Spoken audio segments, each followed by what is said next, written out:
Mike, you good? All right.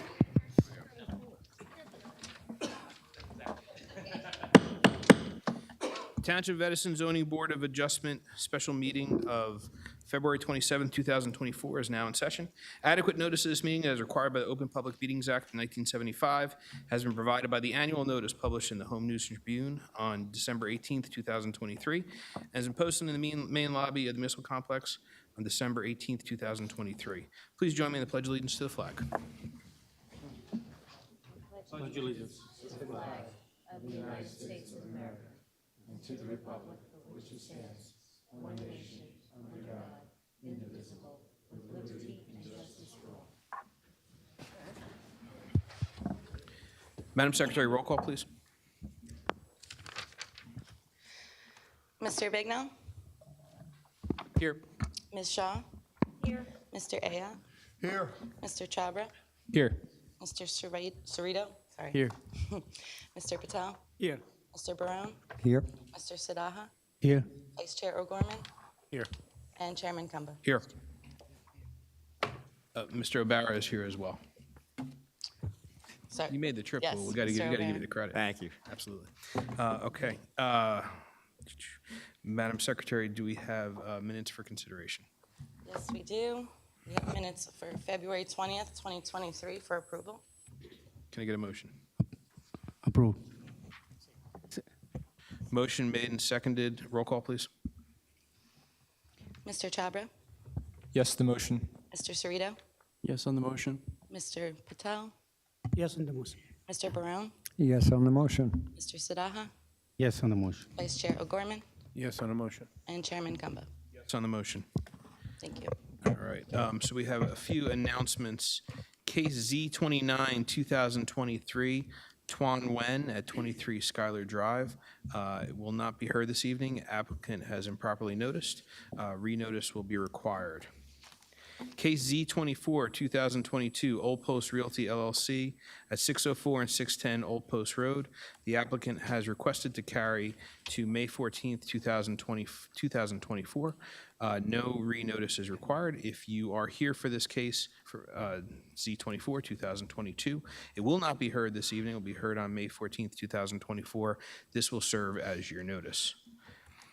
Final announcement, case Z36, 2022, Tiverton Lane LLC at 114 to 132 Tiverton Lane East. The applicant has requested to carry it to May 21st, 2024. If you are here for that case, it will not be heard this evening. It will be heard on May 21st, 2024. Madam Secretary, resolutions for consideration. First resolution for consideration is Z44, 2023, Archania Joshi. It's a denial resolution. What's the board's pleasure? Motion to approve. Who's second? Name a second? Second. Okay. Motion made by Mr. Sadada, seconded by Mr. Chabra. Roll call, please. Mr. Cerrito? Yes on the motion. Mr. Chabra? Yes to the motion. Mr. Barone? Yes on the motion. Mr. Sidaha? Yes on the motion. And Chairman Kumba. Yes on the motion. And finally, case Z35, 2023, Phoenix Realty and Management, LLC. Motion to approve. Second. Motion made by Mr. Sadada, second by Mr. Cerrito. Roll call, please. Mr. Cerrito? Yes on the motion. Mr. Chabra? Yes to the motion. Mr. Sidaha? Yes on the motion. Vice Chair O'Gorman? Yes on the motion. And Chairman Kumba. Yes on the motion. Thank you, Madam Secretary. Thank you. Good evening, ladies and gentlemen. This is a special meeting of the Township of Edison Zoning Board of Adjustment. This board is composed of Edison Township residents appointed by the Municipal Council who volunteer their time in service to the board. Municipal land use law requires that members successfully complete a land use training course administered by the New Jersey Department of Community Affairs. This board also holds in-house training conducted by our board professionals. The zoning board abides by the provisions of the municipal land use law in addition to our board's bylaws. The zoning board is a quasi-judicial land use board, which differs from the township planning board. Under the municipal land use law, board members are required to be impartial and are not allowed to discuss any case prior to its consideration before the board at a hearing. All applicants will have the opportunity to present their case before the board, with the opportunity for board members and board professionals to question the applicant and their witnesses. At the conclusion of the applicant's presentation of their case, the case will be open to the public. Residents within 200 feet of subject property will be heard, followed by residents from outside of 200 feet. All residents will be sworn in. They'll provide their name and address, and then will be given 6 minutes to comment on the application being considered without the opportunity for a rebuttal. Residents may ask questions of the applicant's professionals, and board professionals. The board requests that these questions are asked prior to any comments being made on the application. Once commentary begins, the resident's timer will begin. The applicant will be allowed for the opportunity for cross-examination of their witnesses. Under the law, the chair is allowed to stop any comment that is repetitive or is an attempt to filibuster the board. Further, the chair is allowed to stop any commentary as irrelevant to the case or prohibit it from the board's consideration. Once the public portion is closed, all public comment is ended unless new testimony is presented by the applicant. Following the closure of the public portion, the applicant will have the right of summation on their application. Following summation, the case will go to the board for a decision. This procedure has been followed by the board and is similar to the procedures followed by boards of adjustment statewide. The municipal land use law requires the board to engage in a balancing act. It is not required to strictly apply township ordinances, zoning plan, or master plan. As a board of adjustment, variances are granted when appropriately necessary, following all legal considerations. As has been the case with prior boards, this board will see where we are at if we're still in session around 10:30 p.m., considering how long we would continue. I ask that the applicants, professionals, and residents show respect to each other and be civil throughout all proceedings. I ask that you withhold applause, booing, or interrupting of anyone while they are speaking. The chair will not tolerate any outbursts by applicants, professionals, or the public. Further, since most cases are being recorded by our court reporter, I ask that speakers do not speak over one another. That being said, Madam Secretary, first case on the agenda, please. Case number Z37, 2023, Equestar Chemicals LP at 340 Meadow Road for vote only. Applicant is seeking bulk and use to replace an existing accessory structure, scrubber structure, on the site. Standards have not been met in accordance with the master plan. Chemical plants are not a permitted use in this zone. Building height required is 100 feet, proposed is 120 feet. Affected property is located in the L1 zone, designated as block number 366.02 and 302/lot number 16 on the Edison Township tax map. All notice and paperwork is in order. Thank you, Madam Secretary. Good evening, council. Good evening. For the record, Joe Caparo from Portsmouth Harbor on behalf of Equestar Chemicals LP. As the board may recall, Hang on one second, council. We just want to make sure that the microphone's on.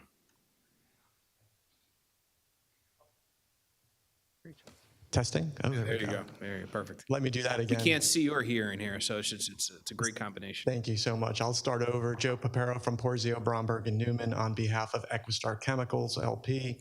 As I began, we were here at your January 30th meeting to begin our presentation. During that hearing, we introduced two witnesses, Dan Feemster from Equestar, to talk about the need for the proposed equipment to be added to this existing facility. And we also had Robert Walsh, our engineer and planner, to go through the layout of the new equipment and talk about the variance. The reason why we're before this board, the height of the equipment stack, as it's known, is 120 feet, which exceeds the requirement of 100 feet by more than 10% or 10 feet, which triggers a D6 variance under the municipal land use law. Only this board has the authority to grant such a variance. We concluded our presentation at the January 30th meeting. However, due to the board member composition, we requested that the vote be carried to this evening until the absent board members had an opportunity to review the hearing transcript from January 30th. Our office obtained that transcript and supplied it to the board so that the missing board members could review it and be eligible this evening to vote. We also had an opportunity in that interim period to address the reports issued by Bignell Planning and by DNR. I sent a letter yesterday addressing the request for some additional information regarding the existing refuse and recycling plan at the facility. And I also provided some updates as to the status of open permits for prior projects and approvals that were granted by this board for the facility. So hopefully that met with your board consultants' satisfaction. And really this evening, all I wanted to do is just take a brief moment to summarize the case and just to confirm that the absent board members are eligible tonight and to ask for a vote on the application. I'll be very brief. We presented detailed testimony at your January 30th meeting. The equipment stack, as you heard from Mr. Feemster, is needed to improve efficiencies at the facility. He talked about the environmental benefits. This new equipment will not only benefit the facility, but because of the new technology, it'll actually benefit the environment. Our planner talked about the public health, safety, and welfare aspect of the municipal land use law. That's one of the goals and objectives of the municipal land use law. And this new equipment that's being proposed will improve what's being emitted from the facility and reduce down to a level that is better than what's there today. So they're constantly improving the facility and upgrading the facility. Based on the testimony that we presented through the witnesses at the last hearing, we would respectfully request that this board grant the approvals to allow the increased height of the stack to 120 feet. You were provided with photo renderings that demonstrated that this additional height won't have any negative impact on any surrounding properties due to the size of the industrial facility. And as I mentioned, we're happy to work with the board's consultants as a condition of any approval to address any open items. However, I do feel that the letter we sent yesterday was right on point for those two items that were identified at your last hearing. And for all of those reasons, we would respectfully request that this board approve the variances requested. Thank you very much. Madam Secretary, we have received certification from absent board members that we do have a full board complement available to vote this evening. Yes, and take notice that Kyle did recuse at the last hearing. Yes. Yes. Okay. But yes, the absent board members Okay. did. So He's going to recuse for the vote. okay, so we only still have 6, just so you're aware. Sure. Thank you very much. Okay. And counsel, you wish to proceed? I do. Thank you, Do you have Chairman. anything else to add? I do not. Okay. All right. So that being said, I will go to the board for a motion. Mr. Chair, Mr. Chhabra. I'd like to make a motion to approve the following application for 340 Meadow Road. The applicant is seeking a bulk and use variance, proposing a replacement of the accessory building, a scrubber structure on site with a proposed height of 120 feet, where the maximum permitted height is 100 feet. The property is located in the L1 zone, and the applicant has no other intention to further expand past this limit of 100 feet. Furthermore, no negative impacts is shown to the township or surrounding community. Second. Motion made by Mr. Chhabra, seconded by Mr. Sadada. Roll call, please. Mr. Chhabra? Yes to the motion. Mr. Barone? Yes on the motion. Mr. Patel? Yes on the motion. Mr. Sadaha? Yes on the motion. Vice Chair O'Gorman?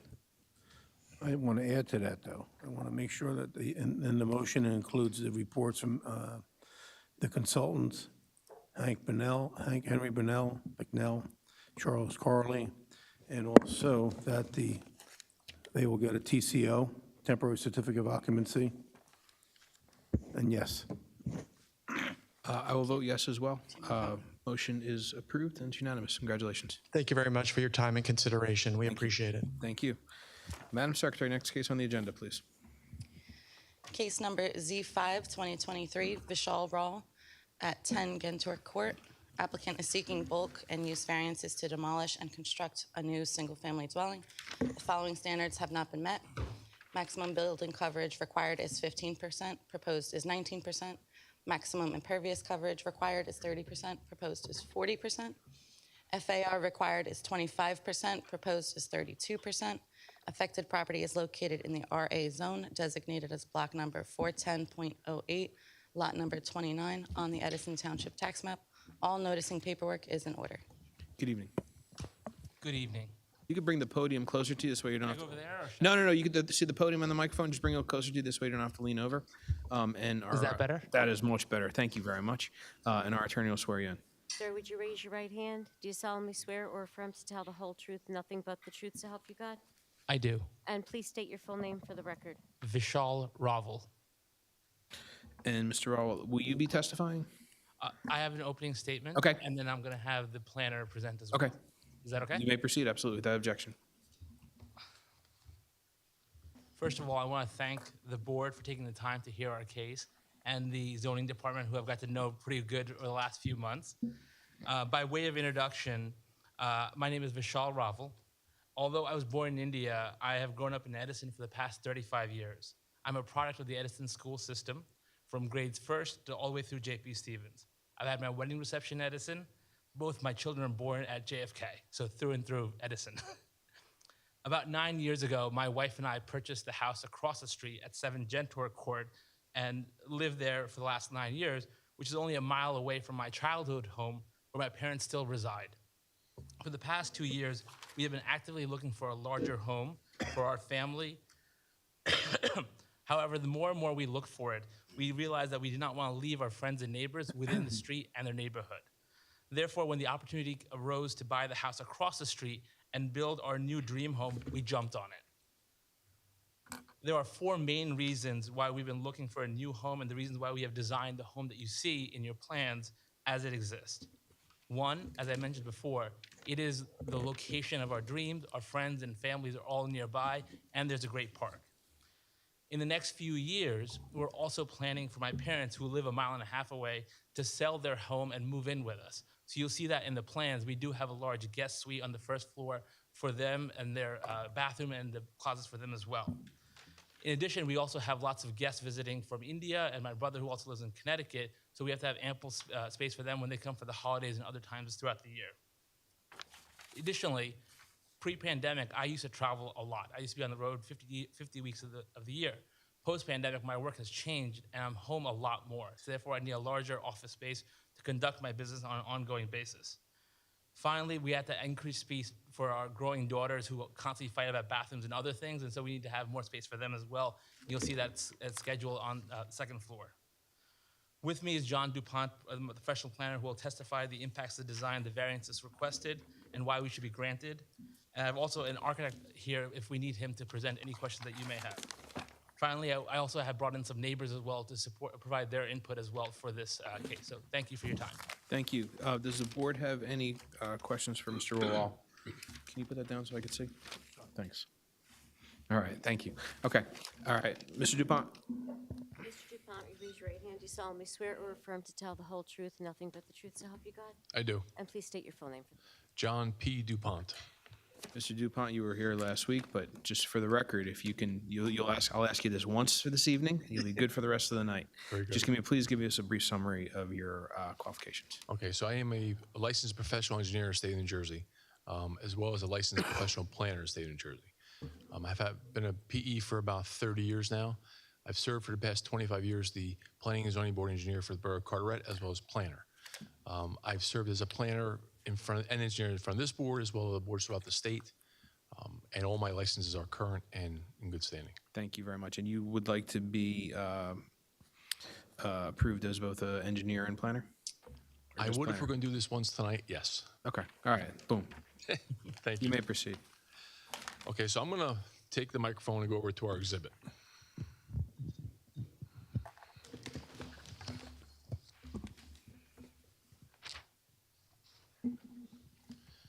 So on the easel right here shown to you is the proposed house. I think each board member has gotten, so I'm going to steal part of it. I think each board member has actually gotten a smaller version of this so you can see it up close. It's the design of the home. And I'm going to switch over to the planning plan. Now, this as well, this is an exhibit. I think we have to mark it. That'd be A1. DuPont, are these all, other than the first exhibit that you presented, that was submitted with the application, and these are additional exhibits? Was the house plan submitted with the application? The rendering, The rendering? Okay, so the rendering was not. that should be Exhibit The A. first exhibit that you have will be A1, A1. which is the rendering. Okay. So that will be A1. And then this second exhibit that you have, which is A2, consists of photographs. What would you like to call this? Photographs on the bottom? That's right. It's the tax map of the area and photographs of all the dwellings in the area. That's A2 then. A2. And that's where I like to start the planning testimony. So What we're dealing with here is we have an existing lot. It is 15,675 square feet.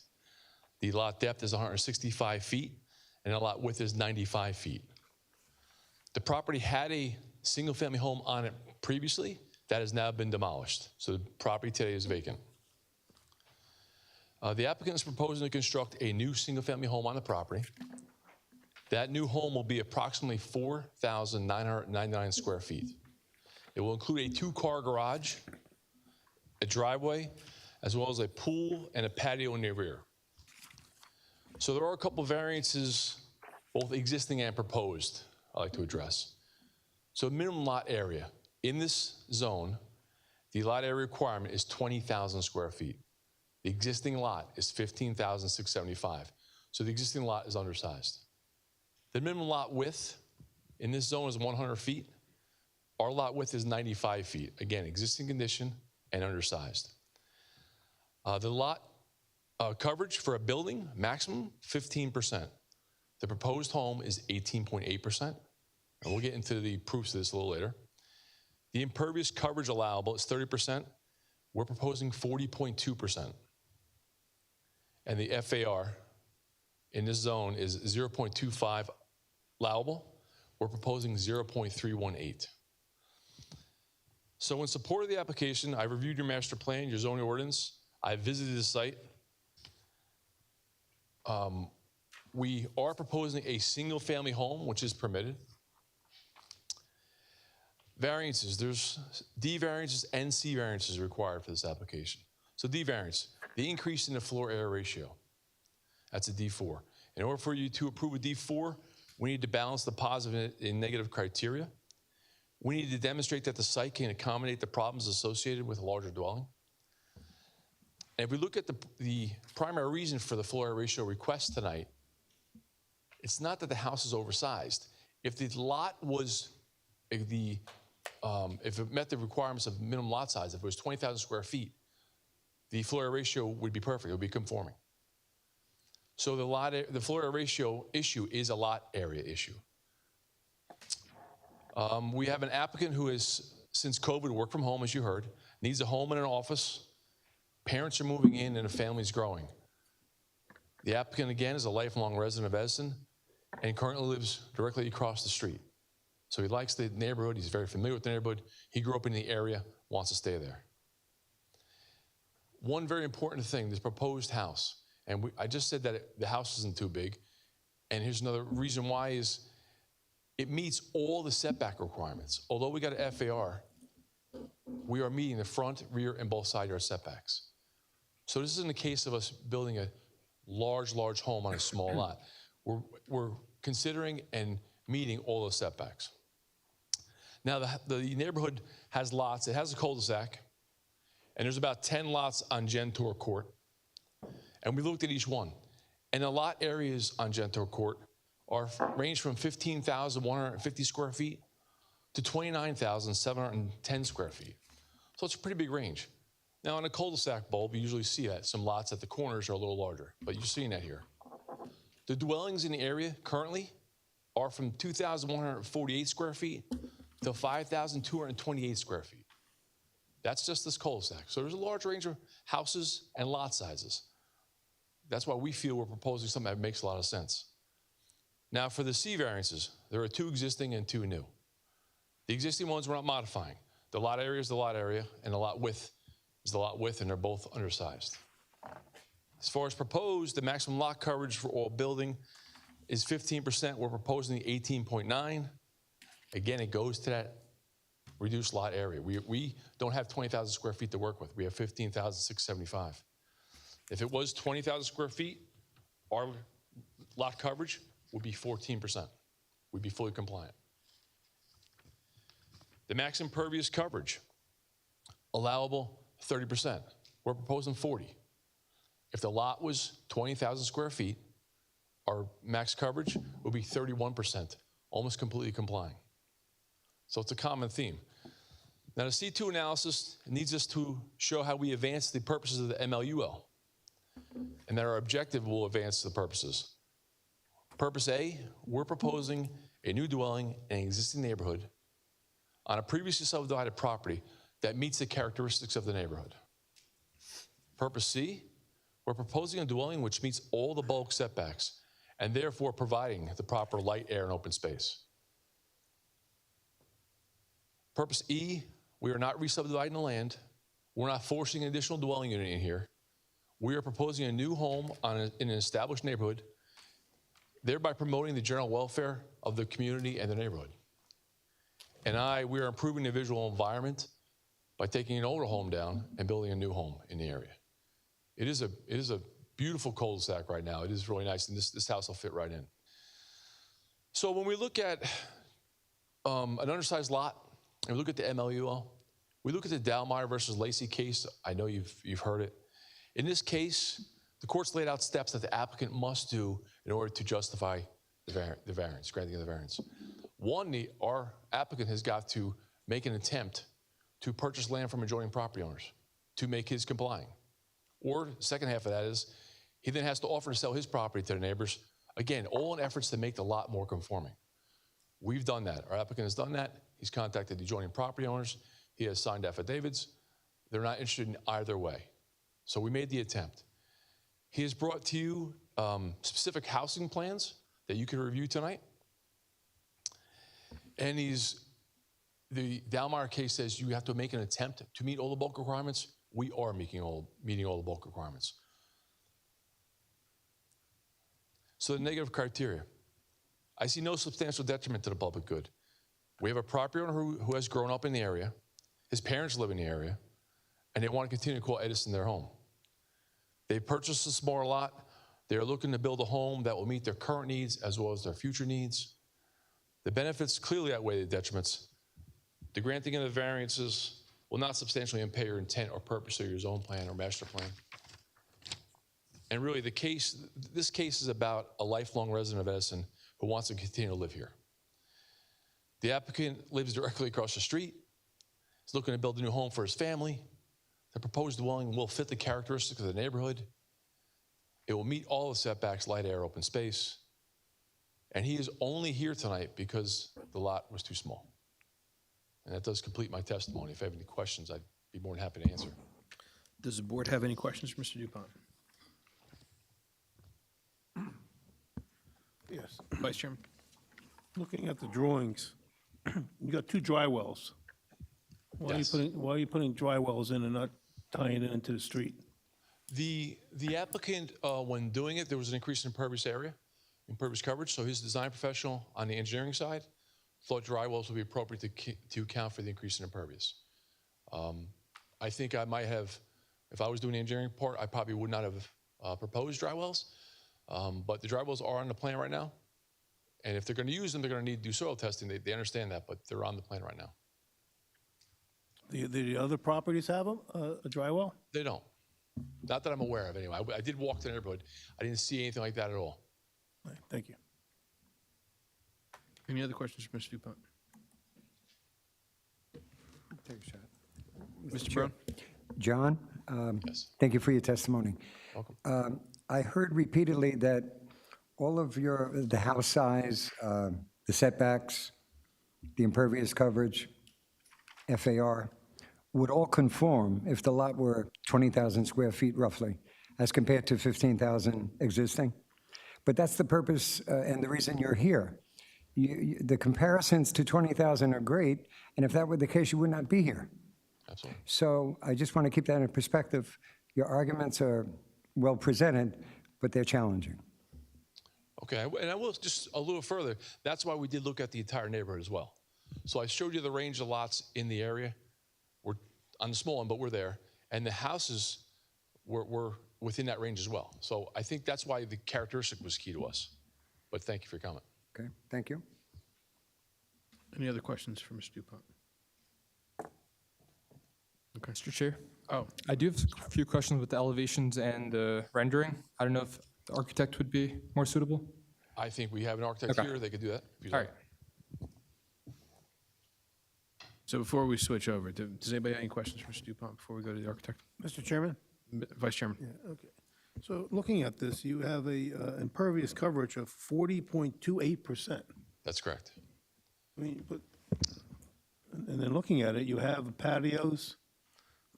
Why can't you meet the 30%? I mean, you're why can't you meet the 30%? I don't know if they can meet the 30%. I think they designed a home that they really desire. They put a pool in there and a beautiful patio in the back.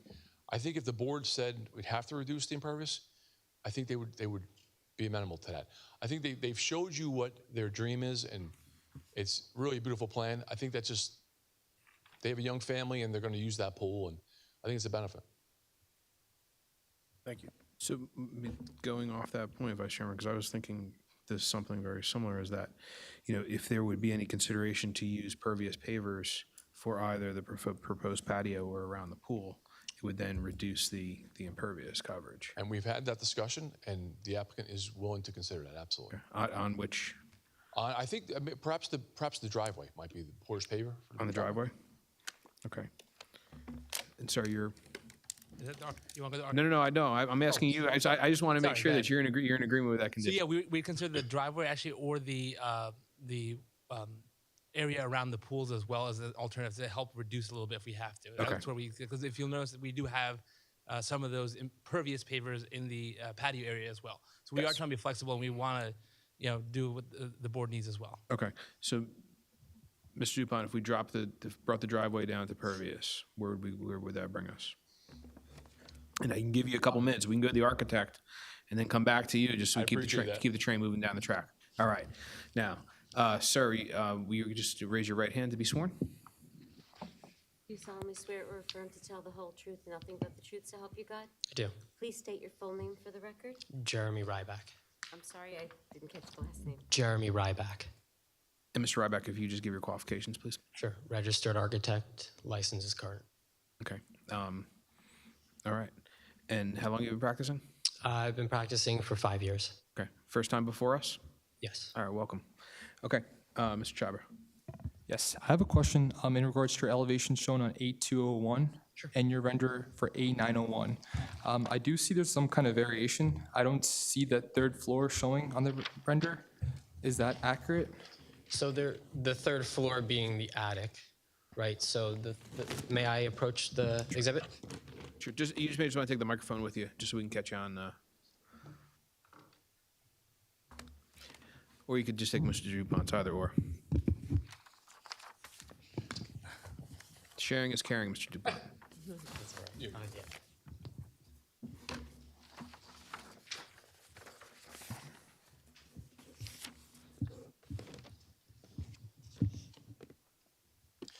So just to make sure I understand the question, you're referring to the elevations of where the first floor sits in comparison to what I'm showing as the third floor of the attic, correct? Correct. So the first floor is slightly above, about 2 feet above grade elevation. And because we do have a basement, or a cellar, I should say, underneath there, the attic, which is not habitable, is about 10 feet floor to floor for the first and the second floors, and then the attic above is about 7 feet. So does that answer? I mean, I just don't see it in the render. That's my question. It's hidden in the rendering. It is hidden, Yeah, right? so if your question is like the location of the attic, so it is hidden, it's more towards the back of Okay. the, But from this perspective, would you be able to see that third floor or not? you would not be able to see that third floor. Okay. And then as far as your zoning table, you mentioned that there's max height, the stories for the proposed is two stories. Is that accurate, or would we put It 3? is accurate because the attic's not considered a habitable story based on the definition in the zoning ordinance. Okay. Good, Mr. Chabra. Thank you very much. Okay, does anybody have any other questions for the architect? Mr. Chairman, Vice Chairman. can you go to drawing A201.00? That'll show in reference to the elevation view, looking at it. So I don't have it directly in front of me. Well, that would just expand on what my colleague had talked about in reference to the 2.5 stories.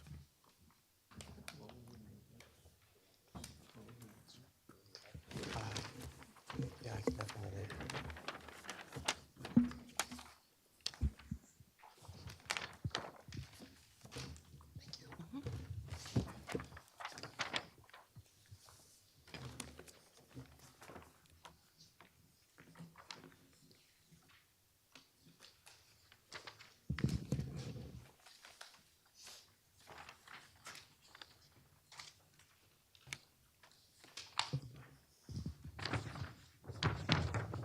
So on your application, you have 2 stories.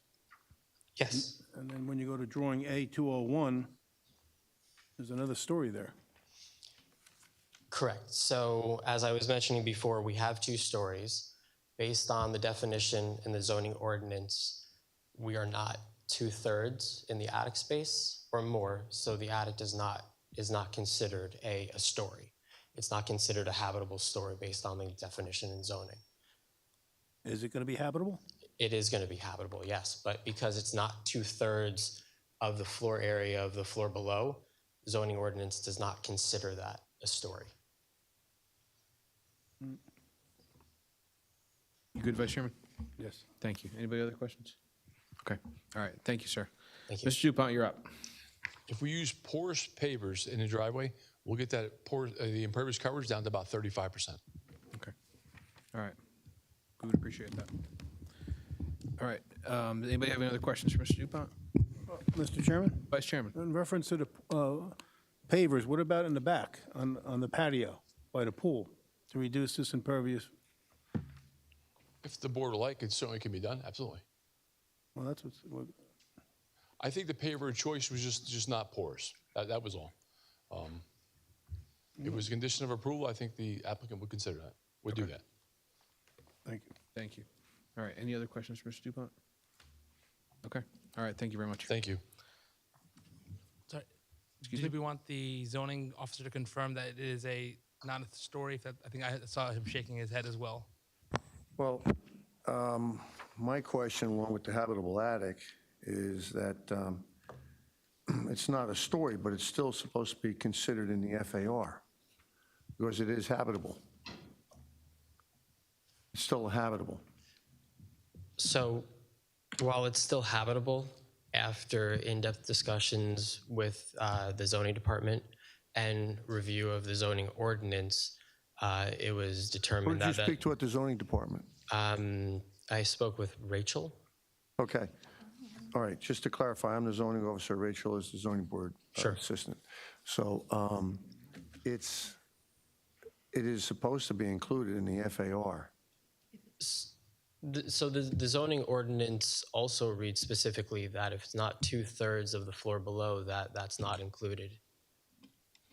In the FAR? Correct. Okay, I have to see that. I don't. Mr. Ayout, yeah. do you want to take a few minutes so you can Yeah. verify I- that? Okay. How long? What, How long you need, Jim? would you have the ordinance number by any chance? I'm sorry. That's okay. I can look it up very quickly if I If may. you could? Sure. Okay. Thank All you. right. You want to take 5 minutes? Okay. All right. So we're going to take a 5-minute recess.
Mr. Dupont, you ready?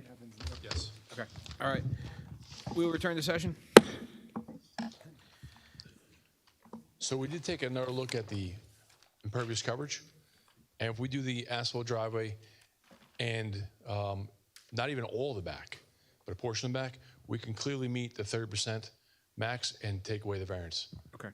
Thank you very Where, much. so for with your time. portion of the back, can you just put a little more meat on the bone?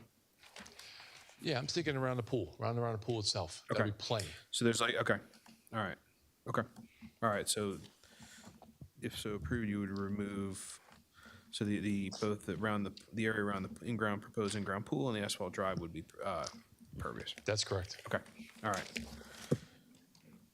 Thank you for that. We'll make it so it's less than 30. thank you, we appreciate that. All right. Now, where are we on the 2/3, 1/3 issue? Okay, so, Sure, just bring the microphone a little closer. I I'm just want- sorry. No problem, sir. Unfortunately, it's not 2/3 in the ordinance, it's 1/3. Correct. I was under the impression that it may have changed, and I was not made aware of it, but it is still 1/3 of the floor area below. And it's not excluded from the FAR. So it becomes a habitable attic that must be included in the FAR. Okay, understood. So I did misspeak, just to, clear up. It is 1/3. We do meet the 1/3 requirement still, just, memory. And we did also call the zoning department, your office, and had a conversation with Rachel on 2 occasions to confirm. Okay, Rachel is not the one that you need to speak to, so we're talking now. Understood. So, okay, go ahead. So we were just discussing, Rachel and myself, we would look for ways to scale that back so that we do meet the requirements. Okay, well, how are you going to meet the requirement? Okay, so what would your FAR be inclusive of the attic? Can I ask a question, if that's okay? If we made it uninhabitable in terms of not finishing it and leaving it unfinished, would that then not be considered a Yes, third then story? it's not a habitable attic. Sorry? Then it becomes a non-habitable space. That'd be excluded. So from it's the not part. heated. Yeah. It's not Correct. conditioned space. It's not sheetrock. It's not insulated. I'll be honest, we had set up that special room because the kids wanted a creative area and they want a special den for themselves. If that's what has to get sacrificed to get the house approved, I think we can finagle that and do that, if that works for the board. Because again, the goal was that they wanted a special drawing room and everything else. That's why we had set it up. But we can make it so it's not there and just make it uninhabitable. It also, so that we can get to the approval. So what, well, okay, he's up on. Sorry. So what would the FAR be then? It would be excluding that as it is right now. What would the FAR be? What is the number? It would be the same as what it's shown right now, the 4,999 without the attic included. Correct. Because right now, the numbers on this drawing show without the attic included. Okay. All right, so your FAR is going to remain at 31, Yes, sir, that's 31.8, correct. right? Vice Chairman? Mr. Chairman? Still an FAR, yes. It's still a variance. Yes. Still seeking a variance. Mr. Chairman, Vice Chairman. the applicant should submit new drawings with the proper documentation so we can review it. I was happy to do that if that works sense, but I was trying to save another meeting if that's possible, because we do have the numbers, if that's helpful. Vice Chairman, I really would appreciate that. This way you can, actually, as I said, there's still the Plans show FAR. excuse me, Sorry, please. the plans show a habitable attic. Fair enough. Yeah, so We we can't can't, approve these. Okay. Go ahead. no, I'm sorry. go ahead, Mr. I apologize for interrupting. We can't approve these plans unless they reflect what you're proposing. If you're proposing a non-habitable attic, that's what you have. I'm sorry. If I may, is there any way, as a condition of approval, we clearly outline those restrictions that the applicant will have to meet with submittals? It's up to the board. Mr. Chairman, Vice Chairman? we're going to need proper drawings indicating before we vote on this. So the answer Understood. is, Maybe one other request is I did, lots of neighbors did come to present. If they can hear those. So the issue is that once we then we would then close the case and we go to the public, you cannot present any new testimony. Understood. Yeah. Okay. Because then after you presented new testimony, we'd have to go to the public again. Understood. And it'd be like brushing your teeth with Oreos. So, and we Right, don't, so again, all we would do is make that third floor uninhabitable. no, and I get it, but the board Understood. would want to see those plans. So, but what we can do is we can reschedule for you for another night as a continuation once the plans are final. So we could set a date now. So we could ask from your architect how long he needs to edit the plans and get them up to where they should be, and then we could then look at our schedule to put you on for another night. Yeah, I think we'd love to come on the next meeting then. How long do you think you need? Less than a week. Okay. All right. Madam Secretary, how's our schedule looking? We can offer them March 19th. March 19th, would that work for you and your team? I'll make it work. Oh, you can't answer Mr. Dupont. Yes, that's fine. Okay. All right. And sir, you're good for that? Yes, sir. Okay. All right. Okay. So for anyone here present, for anyone at home listening, this case will be carried until March 19th with no further notice required. Good luck. Thank you very much. Can we also have you amend the applications just to provide a copy of the amended with the new information as to the variances?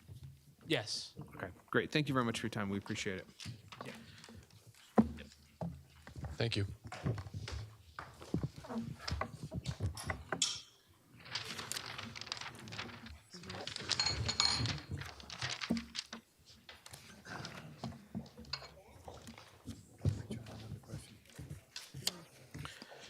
Madam Secretary, next case on the agenda? Oh, yeah. Okay, sorry. All right, we'll take a minute for the court reporter to set up. I apologize.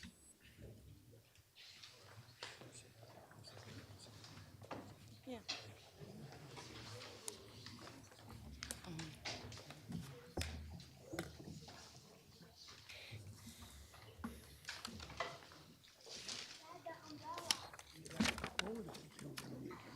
No.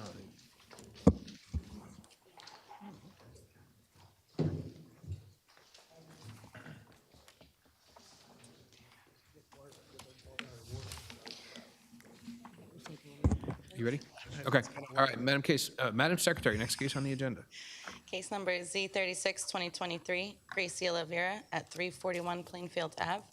Applicant is seeking bulk and use variances to construct a 266 square foot wood deck expansion of a non-conforming use. The following standards have not been met.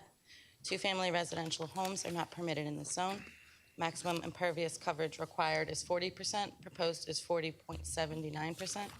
Affected property is located in the RB zone, designated as block number 104.03, lot number 15, on the Edison Township tax map. All noticing paperwork is in order. Good evening, Mr. Wiley. Good evening. John Wiley appearing on behalf of the applicant. This is one of the smaller applications I've ever done, but it's triggered by the fact that this underlying two-story dwelling is a non-conforming use. Apparently it was constructed in the first decade of the 20th century. It's acknowledged by the town that it's a non-conforming use. It has two relatively contemporary apartments, one on the first floor, the other on the second floor. My client hired a contractor who neglected to have a building permit as well as zoning permit. And it was fortunate that it was discovered because when an architect examined the contractor's work, it was not according to code and it represented a danger. So in some cases, permits actually are not abusive. They really help save people. So that's an example of that happening. We have both the applicant as well as the architect that has presented two sheets to you, sheets C1 and A1. It should be noted that, well, I'll have my client testify to that. So first, I'd like to bring my client forward. Without objection, please do.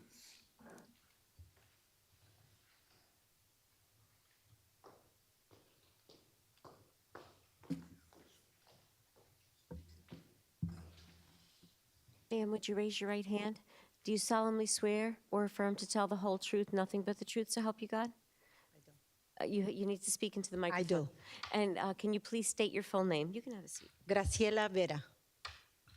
Thank you. Maybe you could have a seat and get comfortable. Mr. Riley, may proceed. Yes, you and another party are the owners of 341 Plainfield Avenue in Edison, is that correct?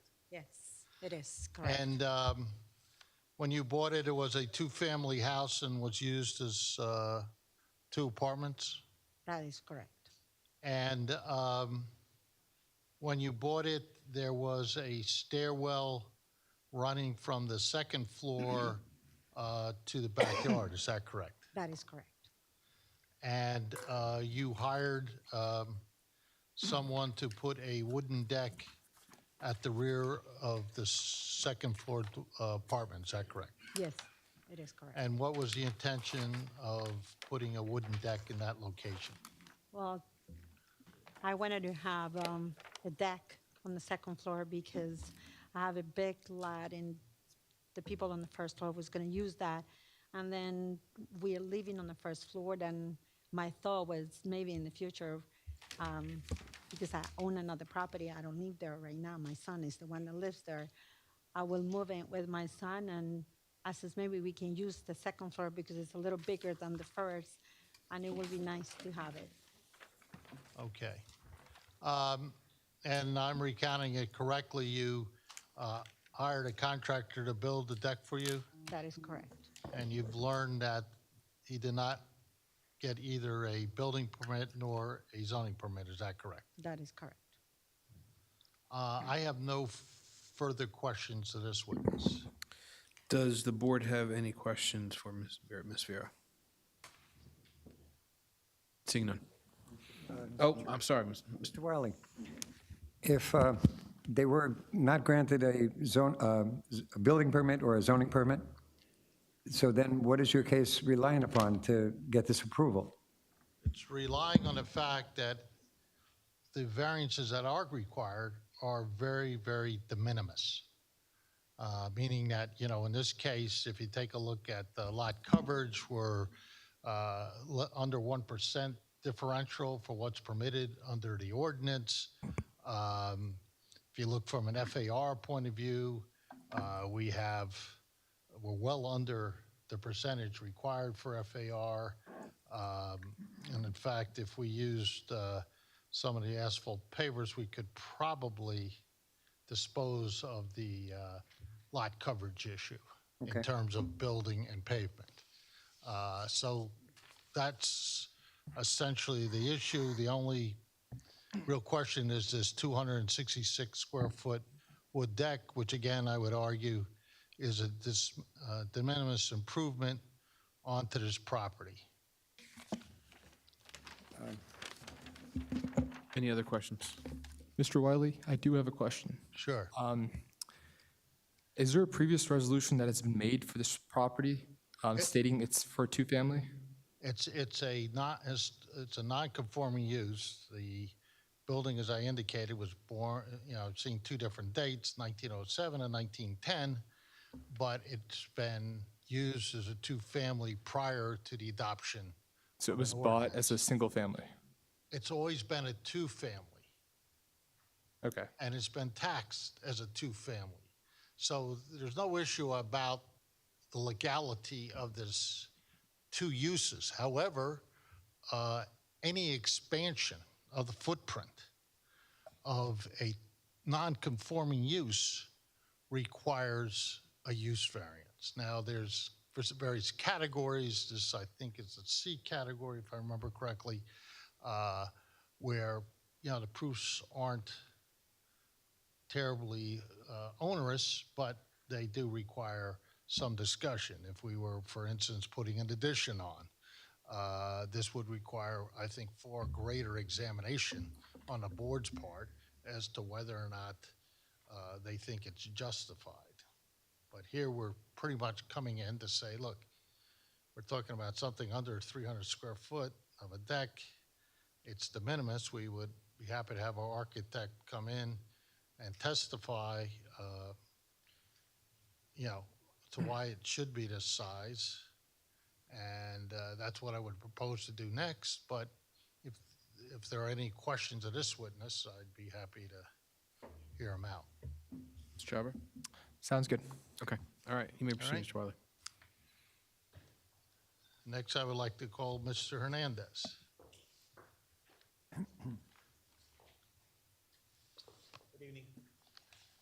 You can either have a seat or you go to the podium, it's your choice. Okay, all right, so just go to the podium. Go to the podium. Microphone. There you go. Thank you. Solemnly swear or affirm to tell the whole truth, nothing but the truth, so help you God. I do. And please state your full name for the record. Roberto A. Hernandez, architect. My office is at 267 Amboy Avenue in Metuchen. I've been practicing for 12 years and worked for an architect prior to that for another 10 years. I've been licensed since 2012 and practicing for 11 years. And your license are current and good? I'm licensed in New Jersey. My license is current. Great, we'll accept you. Please proceed. Thank you. Thank you. I wanted to point out that I went to, I think it was the tax department over a month ago to find out more on the property, and I found out that the conversion from a single-family home to a two-family home occurred I think in 1972 or 1977. Unfortunately, I left the document out for my client outside of my office door, and the wrong client picked up and I don't know who it was, but you can probably double check that tomorrow. But that's when the conversion occurred in the 70s. Now, when I took this job, basically there was a wood deck, which is a balcony pretty much because it's on the second floor, and it's what you see on sheet C1. So whatever dimensions you see here, it's exactly what is there, but the construction of the balcony is so poor that I told her that we should not even fix it because it's very difficult to fix some of the problems that are there, but to reconstruct it. So I redesigned the deck structure based on the exact same size of the wood balcony that's there, which is 266 square feet. It's about 13.5 in depth, and its width is almost 21 feet. The metal stairs that you see there have existed for a long time. So we just basically, we did a deck wrapping inside of the stair enclosure, which is metal to remain, metal stairs. So the location of the deck is in some ways dictated by the location of the existing stairwell, is that correct? That is correct. And how was the width from the building determined? Repeat your question? How was the width from the building determined? The distance between the end of the deck and the existing building? So we meet, as far as the setbacks, the deck would meet all of the side yard setbacks, rear setback. There's no issue there. In the RB zone, the deck coverage maximum allowed is 4%. The footprint of the deck that the contractor constructed is 3.01. That's what we're asking for, exactly the same footprint and coverage. So there is no variances caused by the deck itself in terms of setbacks or coverages. I have no further questions of this witness. Thank you. Mr. Hernandez, do you have anything to add? I'm sorry? Do you have anything to add before we go to the board? Do you have any other testimony before we I go to the don't board? think so. Okay, all right. Thank you. Okay, so we'll go to the board if you have any questions for Mr. Hernandez. All right, seeing none. Thank you. Mr. Wiley? That concludes my case. Okay. Case, Mr. All Chairman. right, thank you. So we will now go out to the public.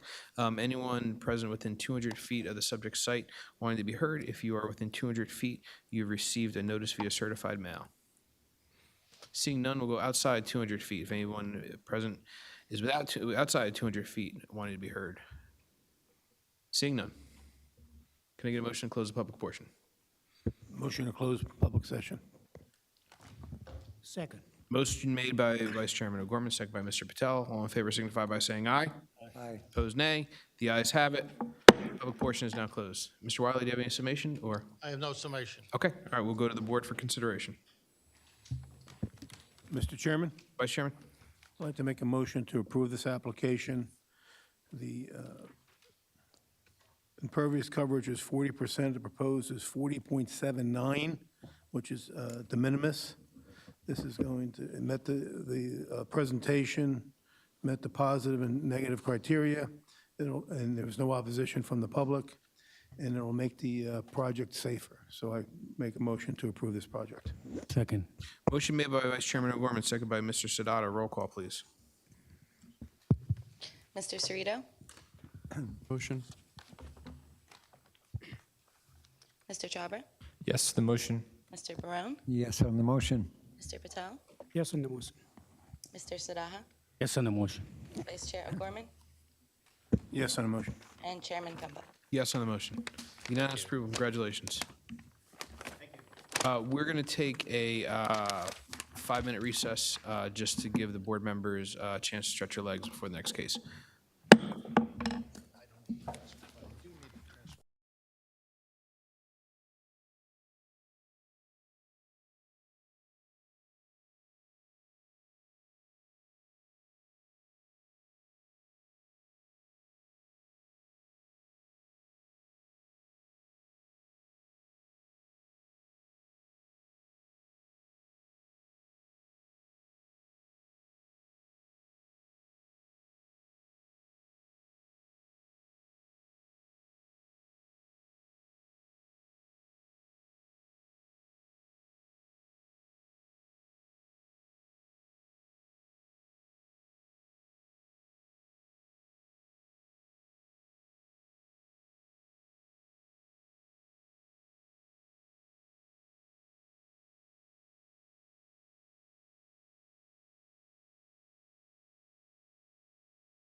Everybody ready? All right.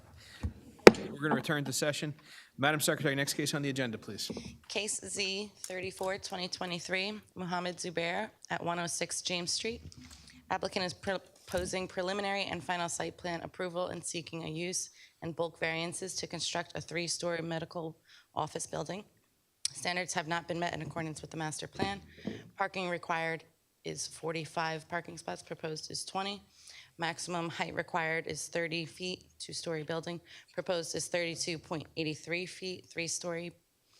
Maximum floor area required is 0.25, proposed is 0.344. Front yard setback required is 35 feet, proposed is 32.2 feet.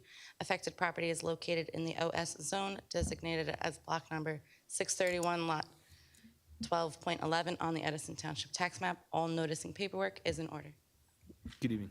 Good evening. For the record, my name is Lisa John Basta with the law firm Chiesa, Shahinian, and Jantamasi on behalf of the applicant. The applicant is Dr. Zubair. He's here tonight seeking preliminary and final site plan approval for a medical office building at 106 James Street. The property was last used for a medical office use, and the proposal is to continue to use the property for medical office, which is a permitted use in the zoning district. The zoning district is an OS zoning district. It allows medical office use, and the purpose of the zoning district is to provide for reasonable use of land for non-residential purposes.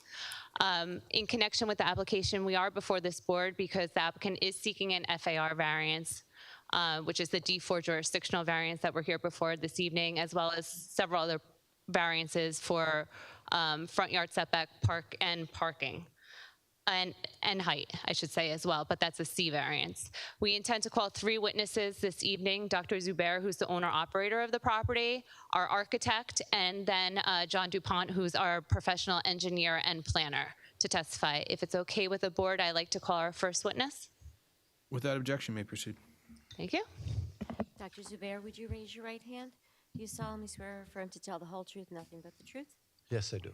And just state your full name for the record. Mohammed A. Zubair. Dr. Zubair, you are the owner of property located at 106 James Street, is that correct? Yes. And are you also a medical practitioner? Yes. Okay. And what type of medicine do you practice? Pulmonary and sleep disorder medicine. As far as the subject property, and I should say your license is current in the state of New Jersey, is that correct? Yes, I do. Okay. And do you have a current practice today? Yes, I do. Where is that located? 900 Woodbridge Center Drive, Woodbridge, New Jersey. And did you purchase the property at 106 James Street in Edison with the intention of moving your practice to Edison? Yes, I did. And can you state for the board the reason why you're looking to relocate to Edison? So it has a little story behind it, if I may. In pandemic, last 3 years, I think we, as a community in the whole, especially in JFK, there was a shortage of physicians to a level that pulmonary and infectious diseases specialty, especially, we were huge shortage. So probably I worked some of the nights, probably 16 hours a day and 7 days a week. And that was circle which went on almost 2 years. That was the time when I had to attend some of the patients who end up discharging, going to the outpatient, coming to the office, had a hard time dealing with them because I was practicing in JFK Hospital, which I'd done last almost 30 years. So there was days I had 70 patients a day, but also need to do the office. So this property, which is, there was 2 pulmonologists who was in this property, 106 James Street, practicing. At that time, they left and the space was empty. When I looked at it one morning, I said, what could be better than this, that I'm right next to the hospital where I can serve my community patient and be in the hospital at the same time. And that was pandemic really at the peak level. So that was the biggest intention, so I can serve both in the hospital as well as in the office at the same time, covering both patients. So since the majority of your patients were coming from the JFK hospitals itself, is it fair to say that the majority of your patients are from the Edison area, the nearby Edison area? Yes, my biggest practice and most of the patients are Middlesex and in Edison. Yes. Okay. And so as the owner and operator of the proposed medical building, you are proposing to demolish the existing building, is that correct? Yes. And to construct a new building? Yes. Okay. And is it fair to say you're going to be operating the building if the practice is open and approved by the board? Yes. And you're familiar with the operations of what that practice would be? Yes. Okay. Can you describe to the board the operations that would be occurring within the building as far as the types of care that you'd be giving to patients? So my practice is pulmonary as well as sleep disorder medicine, which is related to breathing and cardiopulmonary system. Since pandemic, most of the things are changing in our lives, and medicine definitely changed. So I was looking to start this practice in that right away as I buy it. When I get in there, realize cannot function what we done pre-pandemic.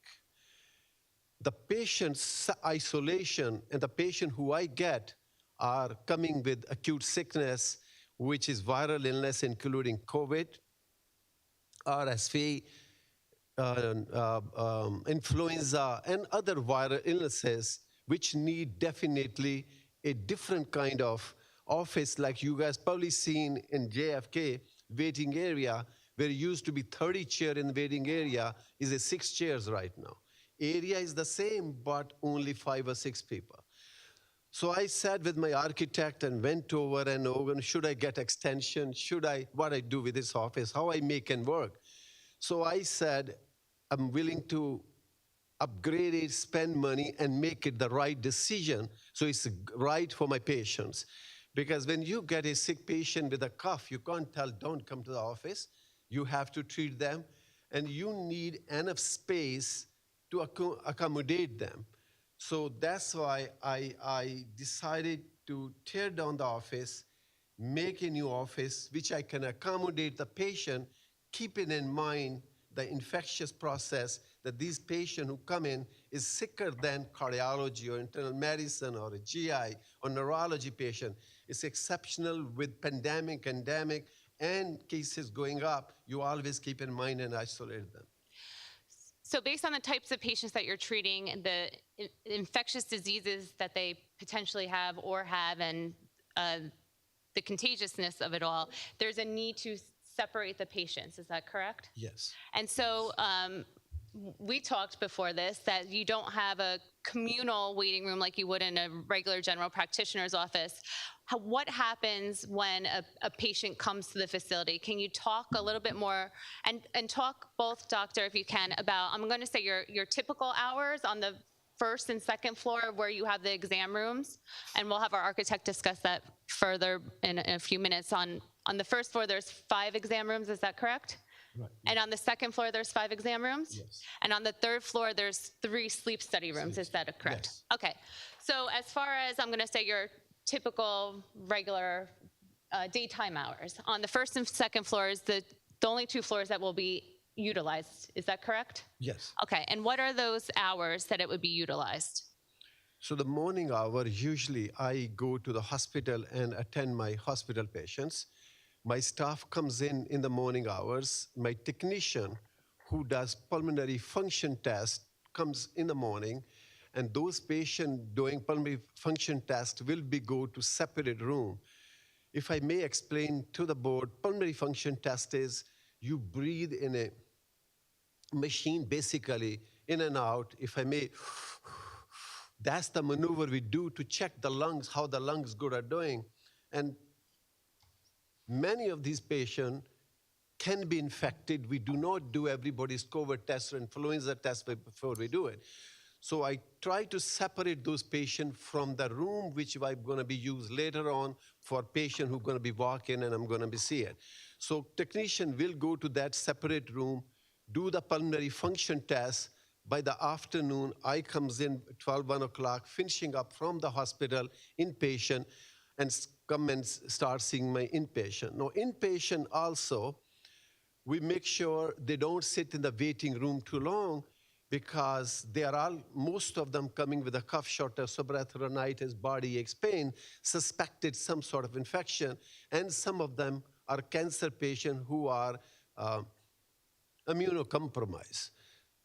So they do not get infection. You're obligated to isolate them as much you can. So that's why number of rooms are made more. So you get the patient in the lab, in your waiting area, transferred to right away to the examining room.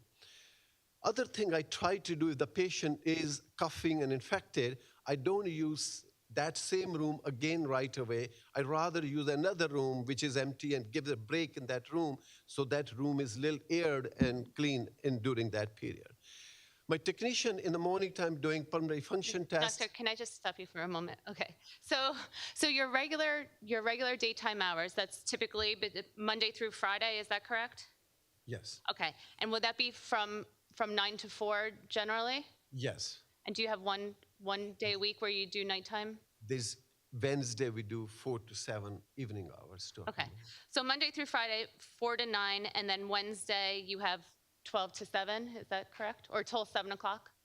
We started late I start late and end up to 7. Yes, my Okay. stop comes 9 o'clock. Okay. And so you just described to the board that when a patient comes in, you essentially immediately put them into an exam room, is that correct? That's the best effort we do. Okay. And then after a patient leaves that exam room, there's a time period in between that exam room being used again by another patient, is that correct?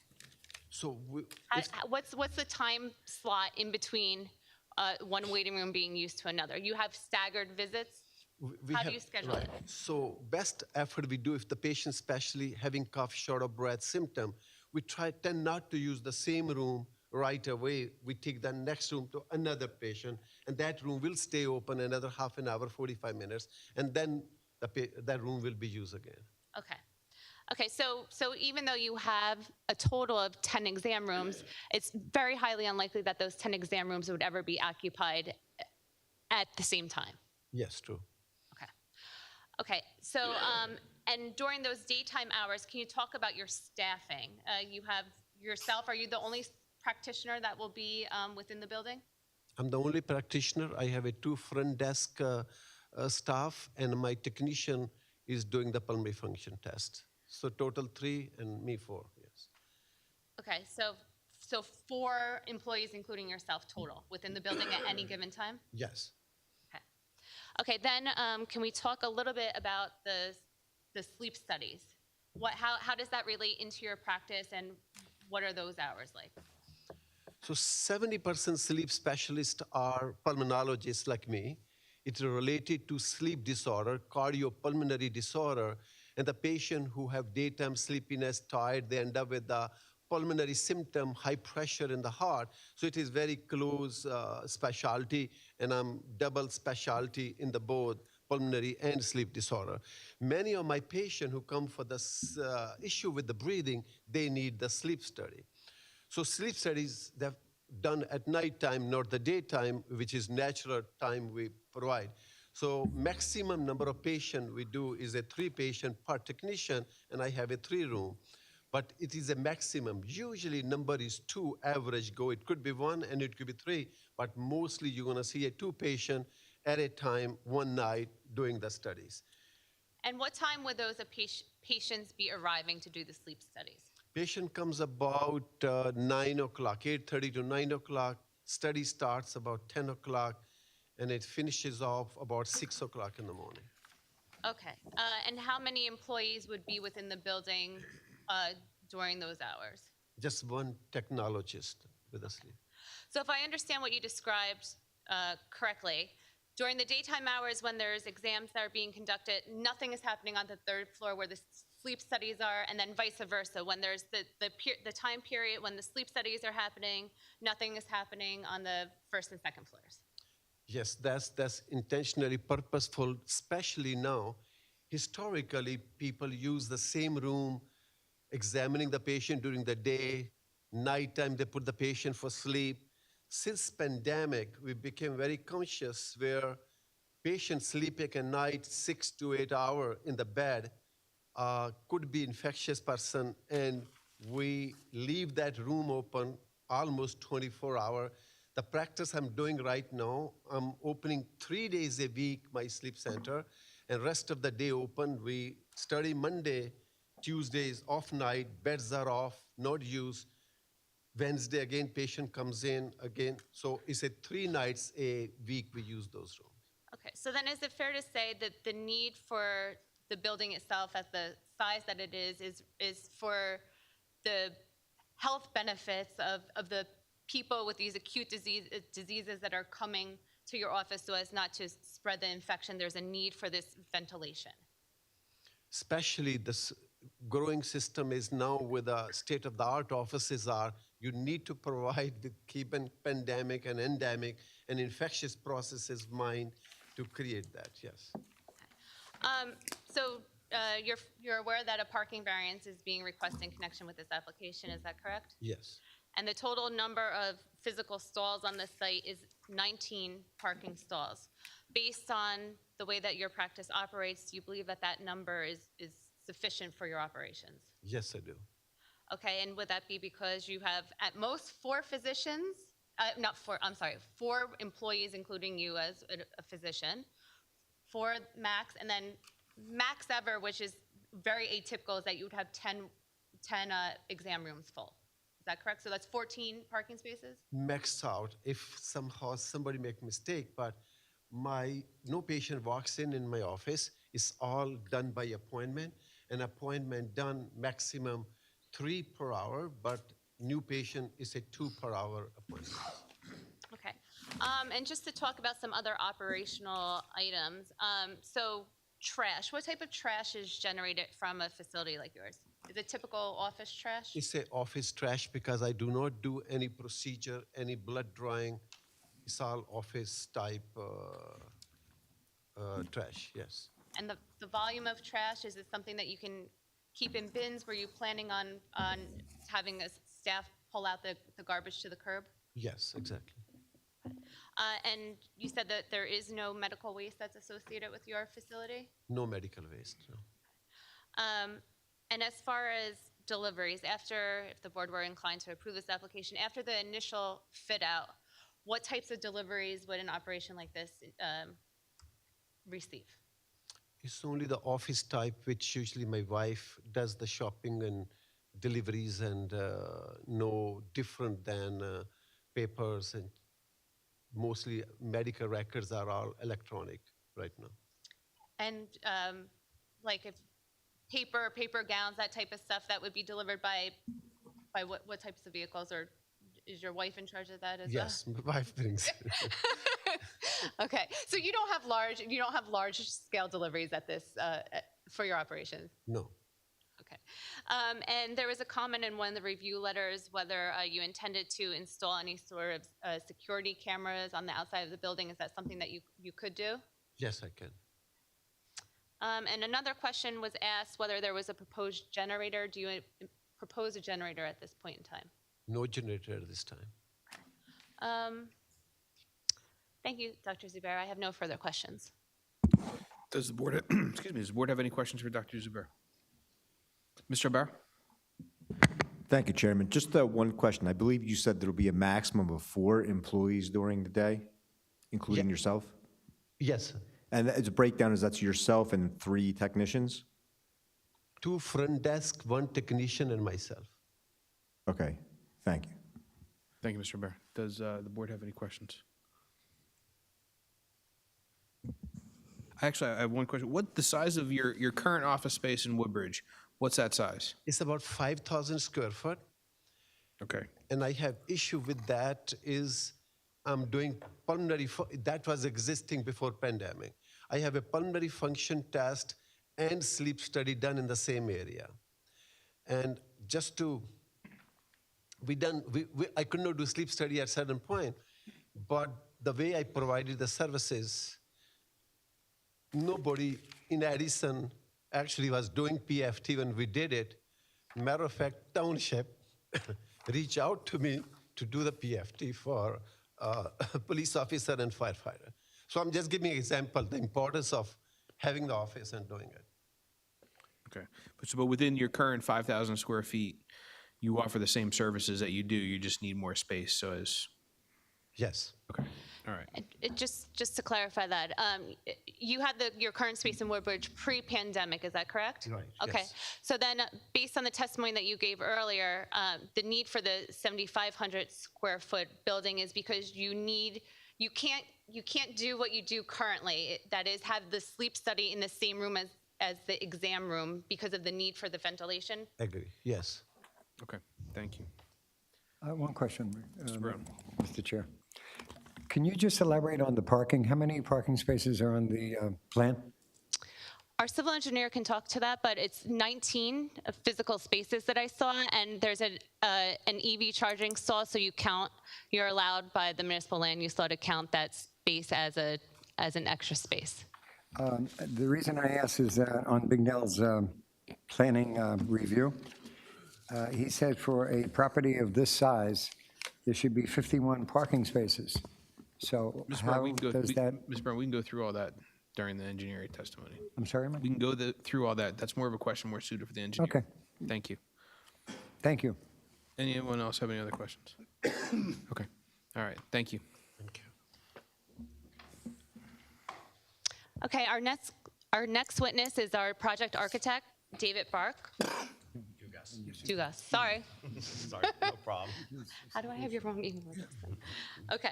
Sir, could you raise your right hand? Do you solemnly swear or affirm to tell the whole truth, nothing but the truth, so help you God? I do. And please state your full name for the record. My full name is David Dugas, D-U-G-A-S-Z, and I am a partner with Dugas and Bar Architects, located in Fords, New Jersey. I've been licensed since 1996 and have been running my firm for the last, basically since 1996, so. Okay. Thank you. We'll accept you. Great, thank you. And David, you were the preparer of the architectural plans that were submitted to the board before tonight's meeting, is that correct? That is correct. Okay, and I see that it's on an easel right now. If we could, there's a building rendering that's shown. If we can mark that as A1, that's okay with the board attorney? Yes. Yeah, the building itself is basically a three-story structure, and Dr. Zuber and I had worked pretty close in the initial stages of the project. I examined the existing building that was there, and as he had stated during his testimony, we went back and forth several times and came up with a conclusion that the structure really wasn't going to be able to satisfy his needs.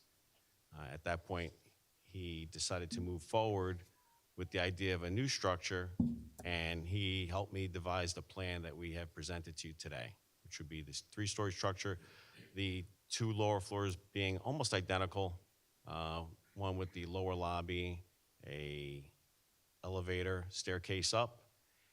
You also have a reception, waiting room, 5 exam rooms, an office, a consultation room, and a bathroom, and I believe a kitchenette on both floors. On the third floor is where the sleep studies would happen, and there's sleep study rooms and monitoring stations outside those rooms so they can be watched while they're sleeping. And based on the size of the building, we are requesting a floor area ratio variance, is that correct? That is correct. And you did explore other options with respect to the building, but it was necessary for the operational needs to have a building of this size? Yes, we went back and forth, and the primary concern was the way to remediate the rooms after it's used. Dr. Zubair sees a lot of COVID patients, and obviously post-pandemic, we're trying to accommodate the ability to for the office to function properly. And as far as the exterior design, can you discuss the materials and what it will physically look like? Yeah, the building itself, he wanted to go with a somewhat modern look, but he wanted to keep brick on it. So we came up with a simple structure which would have a lower base, which would consist of CMU block and would transition into a brick type structure, except for a couple of sections of the building which we was looking to incorporate some metal panels to kind of bring a little modern flair to the building. And as far as the height of the building, we also are requesting variance relief related to the height. Can you discuss the proposed height and what's permissible by code? Yeah, the reason why we're going for the height variance is when you look at the structure itself, And knowing the fact that we're going to have a drop ceiling and ducts running underneath it, we had to raise the floors up a little bit to accommodate the HVAC system that it's going to be needed for the practice. So that's how we came up with that. I believe the structure is like 32 feet right now, 32 something, and 30 feet was the max, which is based on a flat roof. So based on the maximum permitted per code, as far as feet, 30 feet max is permitted, and I believe from the grade to the top of the roof, it's 32.83 feet. Is that accurate? That's correct. Okay, and as far as stories, the code permits a 2-story building, and we're proposing 3 stories. Yes, we are. And Dr. Zubair explained the need for that story variance. But as far as height in feet, it's only 2.83 feet greater than what's permitted. That's correct. As far as signage, at this point in time, there's no signage on the plans. Can you discuss if the applicant intends to comply with the sign code and submit for a sign permit at a later date? Yeah, we're going to we're not going to be going for any variance or signage. Signage that we propose or will be proposed will meet the ordinance. Thank you. I have no further questions. Does the board have any questions for the architect?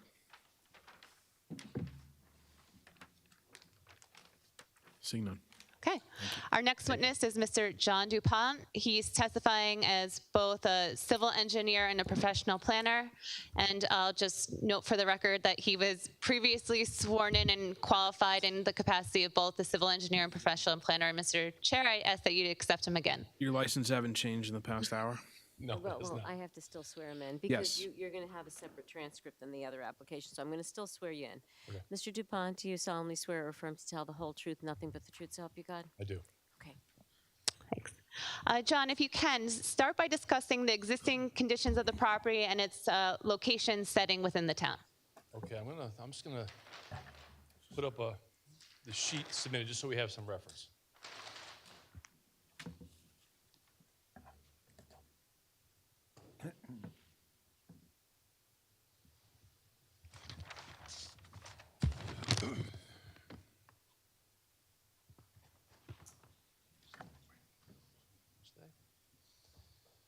Okay, so hello everybody again.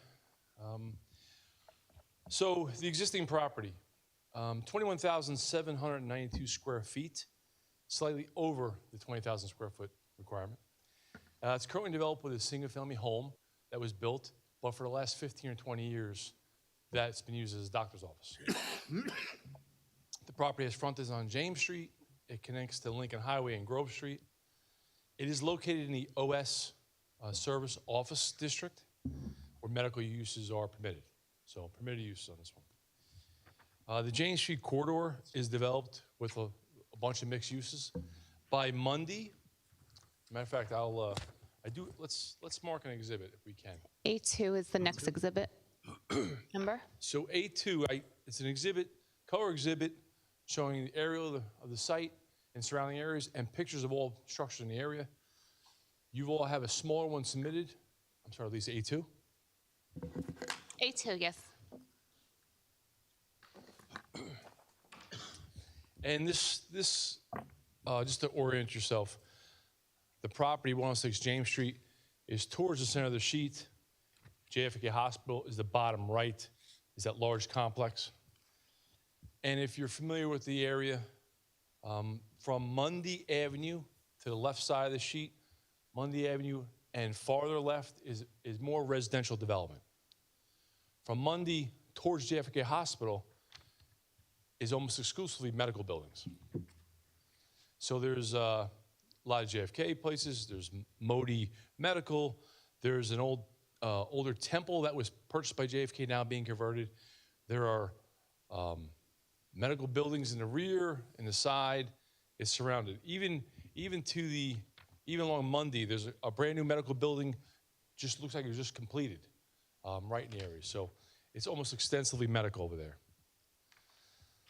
So our building footprint is approximately 2,500 square feet, well within the maximum building coverage.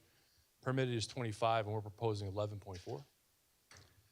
The front yard setback existing is almost identical to proposed. It's about a 1/10 difference. So it's about 32.2 existing, 32.3 proposed, where 35 is required. Side yard setbacks, we exceed both. 15 feet single and 30 feet combined is required. We're proposing 27 and a half and 54 feet. One side yard is a little smaller. The property is irregular shaped, so as it goes back, but still exceeds all the side yard setbacks. The rear yard setback requirement is 60. We're proposing 86 and a half feet. And the site access is by a two-way driveway, 24 feet wide, fully complying driveway, which leads to, and I will now look at sheet 3 of 9 of the submitted set. So sheet 3 of 9,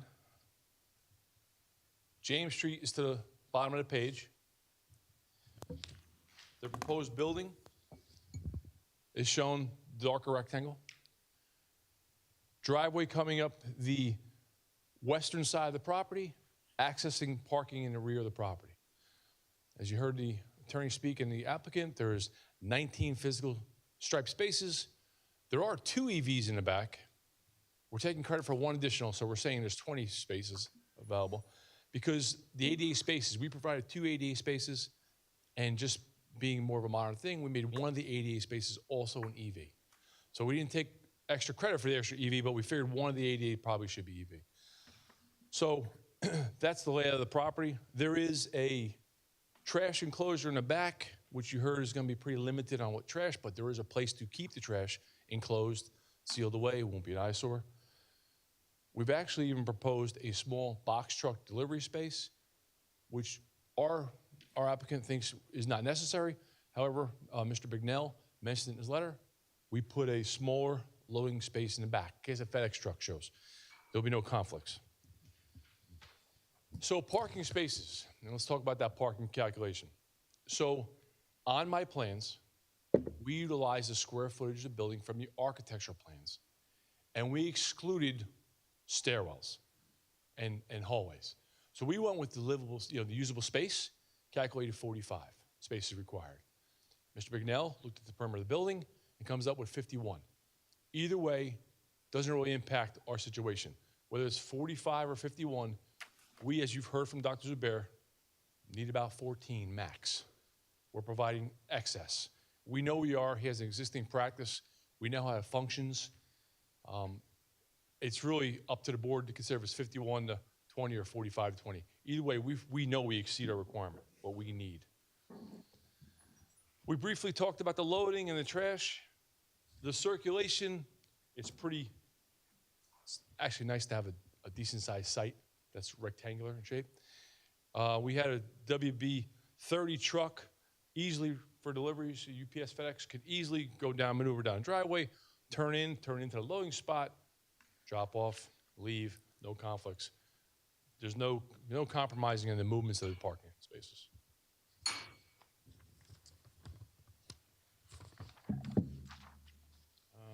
We have lighting. So lighting is always a big important issue in parking lots, and especially when you're next to a residential property.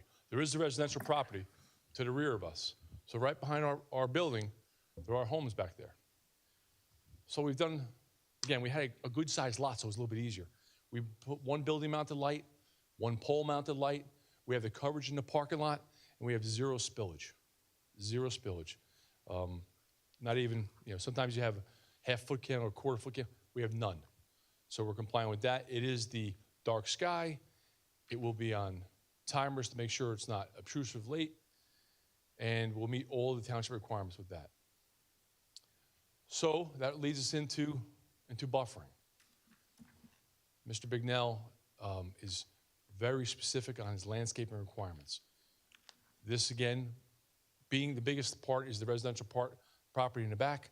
We have buffered the entire perimeter of this property in evergreens. Then we placed street trees and deciduous trees along the back. We have a 20-foot wide buffer from the curb to the fence line, to the property line. In addition to the evergreens, in addition to the street trees, we also put an 8-foot high board-on-board fence. The screening is spectacular in this, and might even be a little bit overkill, but it's really terrific. Just to give you an idea, 19 street trees, 177 evergreens. Foundation plantings. A second row of evergreens around the perimeter of the parking lots. Dr. Zubair understood the importance of not obstructing on the neighbors. Stormwater management. There's an increase. It's a minor stormwater project, as you guys are well familiar with. We've designed a couple storage pipes along our driveway, collect the water, store it on site, tie into the township system, reduce all the peaks. Your engineers, they reviewed it. I think they agreed completely with me. There are a couple tweaks that they would like, and we'll talk about that in a minute, but we will certainly do that. Well, I guess we're going to talk about it now. Mr. Bignell wrote a February 8th letter, 2024. We could fully comply with that letter. We went through it. There's no issues at all. We will fully comply. DNR wrote a review letter February 26th, 2024. Again, we went through the entire letter. We can comply with everything. John, before you go into your planning testimony, maybe we can pause here if there's any questions for the board on civil engineering. I appreciate that, Counsel. This way we keep one hat on at a time. Does any of the board have any questions for Mr. DuPont with regard to engineering testimony? Mr. Chairman. Mr. Sadada. You said you have 19 parking spaces, right? That's correct. Do you have any handicap parking in that? We do. We have two. Two of them, so in that. And then okay, thank you. So on that point, just looking at the plan, you have an EV spot doubling as a handicap spot. We do.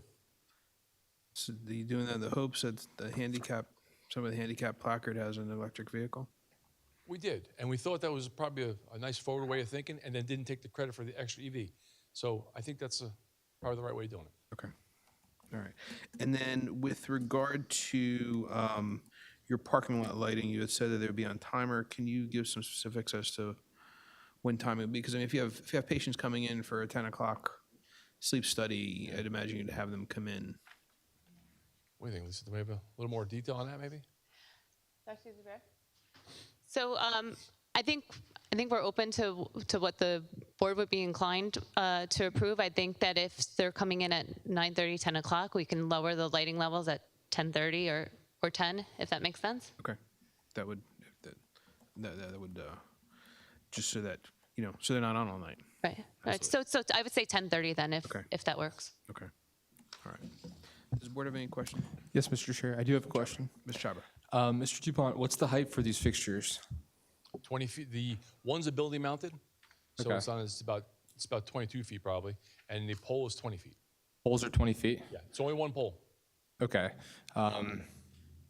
There'd be some kind of consideration to make it shorter? I think it's perfect. It lets us use one pole with zero spillage on there. There is no spillage on neighboring property. So I think it's perfect. Instead of having 2 or 3 poles, we got one. It's not too high. It's only 20, and it covers that whole parking lot. So if I had any spillage concern at all, I'd agree with you. I'd lower them and make them put multiples. This one works pretty well. Okay, and this is located like what, in the center? It's, believe it or not, it's on the side. Let's see. We'll go to the sheet.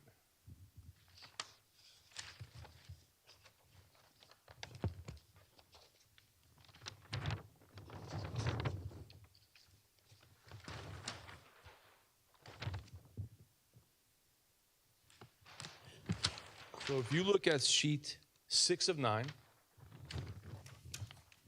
there is a pole in the back right corner of by the trash enclosure. Okay. Facing towards the building. Okay. And the plantings and the trees and the shrubs that are planted in the rear for the buffer, what's the plant height for those?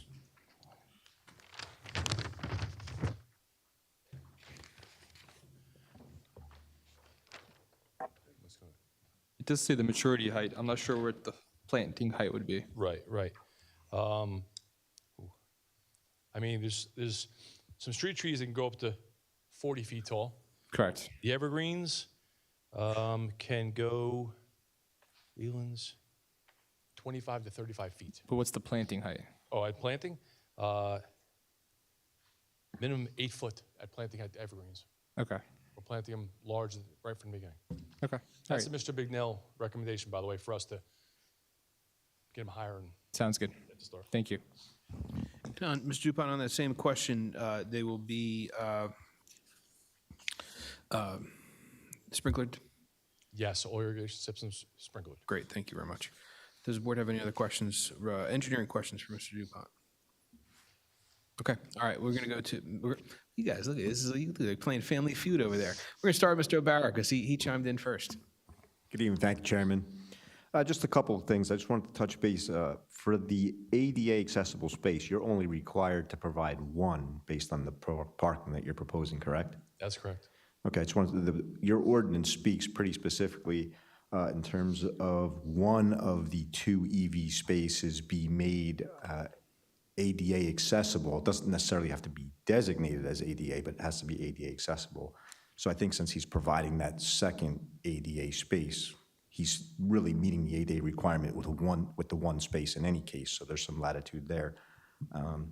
I did have, based on the testimony that they provided this evening from the doctor, we would revise our interpretation of the ordinance for the parking requirement would be that the applicant's required to provide 60 parking spaces. There's 50 based on the square footage of the building at 1 per 150 for medical use. And then your ordinance requires 5 spaces per medical professional. So he testified that there'll be himself as well as a technician. So 60 would be required to the 19 that he's proposing, or 20 with the EV credit. Is that that's a modification from 5A in the Big Now letter? That's based on the second medical professional being identified this evening. A second medical professional. Yes. Also, there was a slight typo. It should have been 55 originally instead of 51. Okay, I just, because you did calculate the square footage of the property and the medical staff in your calculation. Correct. So instead of it being... Mr. Bernal, I'm sorry, Mr. Bernal, I'm sorry to interrupt. If you just share that microphone, there you go. Sorry. Thank So you. yeah, so it was a slight typo in the report. What you're referencing, instead of it being, it was 5 spaces per one professional, and it just got added in the report as 1 space instead of the 5, so it would have been 55. And then since the doctor testified that there'd be 2 medical professionals, the technician and himself, that's why it got bumped up to 60. Understood. Thank you. Thank you. And just one more concern that I wanted to share with the board. We heard the doctor's wife often does the deliveries for the supplies required. The concern that we always have in our office is the approvals run with the land. So we just think it's important to demonstrate that a FedEx or delivery vehicle can, safely access that loading space, because, so the building be sold. Any parking requirements / loading requirements would be run with the land. John, would you be able to provide that turning template as a condition of approval if the board were inclined to grant the application? On sheet 3 of 9, we have a turning radius on there for that truck making that turn, making that move. I'm just not sure it's clear that I can access that space if there's vehicles that are parked in the parking space. That's the only We concern. could show it like the back end movement. We could add that. Perfect. Mr. Bigno? Yeah, so I was going to follow with the loading space to show that the SU-30 truck could actually get into and exit the loading space called out. With regarding the parking count, just wanted to clarify that it would be, the ordinance says that for medical space, it's calculated on gross floor area and not the usable space. So that's how we came up with what is now 60 required spaces. And then in terms of the lighting, I don't see any lights in the access driveway, like the entry point. Will there be any lighting proposed in that area? We had not proposed any. I could put a building mounted if you like maybe a smaller building mounted. We just didn't do that just because it's only the width of a driveway. Generally, it's good practice to have adequate lighting for entry and exit points for. We could certainly add a building mounted light on that side of the building. Okay, and then again, with the building mounted light, it would still have to comply with no spillage on the. Absolutely. Okay. Is anything else, Mr. Bigno? Yep, that's it for now. But to me, the big thing is with the parking. Again, it would be approved as a medical use. So if the practice is ever sold or changed to a different medical use, there would still be substantially less parking that you would have approved tonight than what is actually required by 40 spaces, which is not an insignificant number. And Mr. Dupont, have you received a police and fire report? I have not. You have not. Counsel? I have not. Okay. I believe that's a requirement, Ms. Shaw? Yes, so based upon the request for the number of parking space variances, we do need a police report and a fire report. We don't have one. I don't know why, but we don't have one. So if the, I mean, I don't know if you want to continue with planning testimony and finish up tonight or wait, but we're going to need to see that. I think the board needs to see that to make a decision. Okay. Yeah, I was unaware that you would need those reports to actually act on the application tonight. So if that is the case, then I think we would defer the planning testimony until after we receive that report. But if it's okay, I don't know if we could open up to the public for any of the professionals that did testify this evening so that we don't have to. So we generally, we would only open to the public once your case is done. Are you able to come back to another hearing? Okay. Okay. That's fine. Okay. All right. Madam Secretary? So we sent out for the police and fire report. We just haven't received anything back yet, just so that's clear. But the next available date, since we're pretty booked, would be April 30th, if that's okay.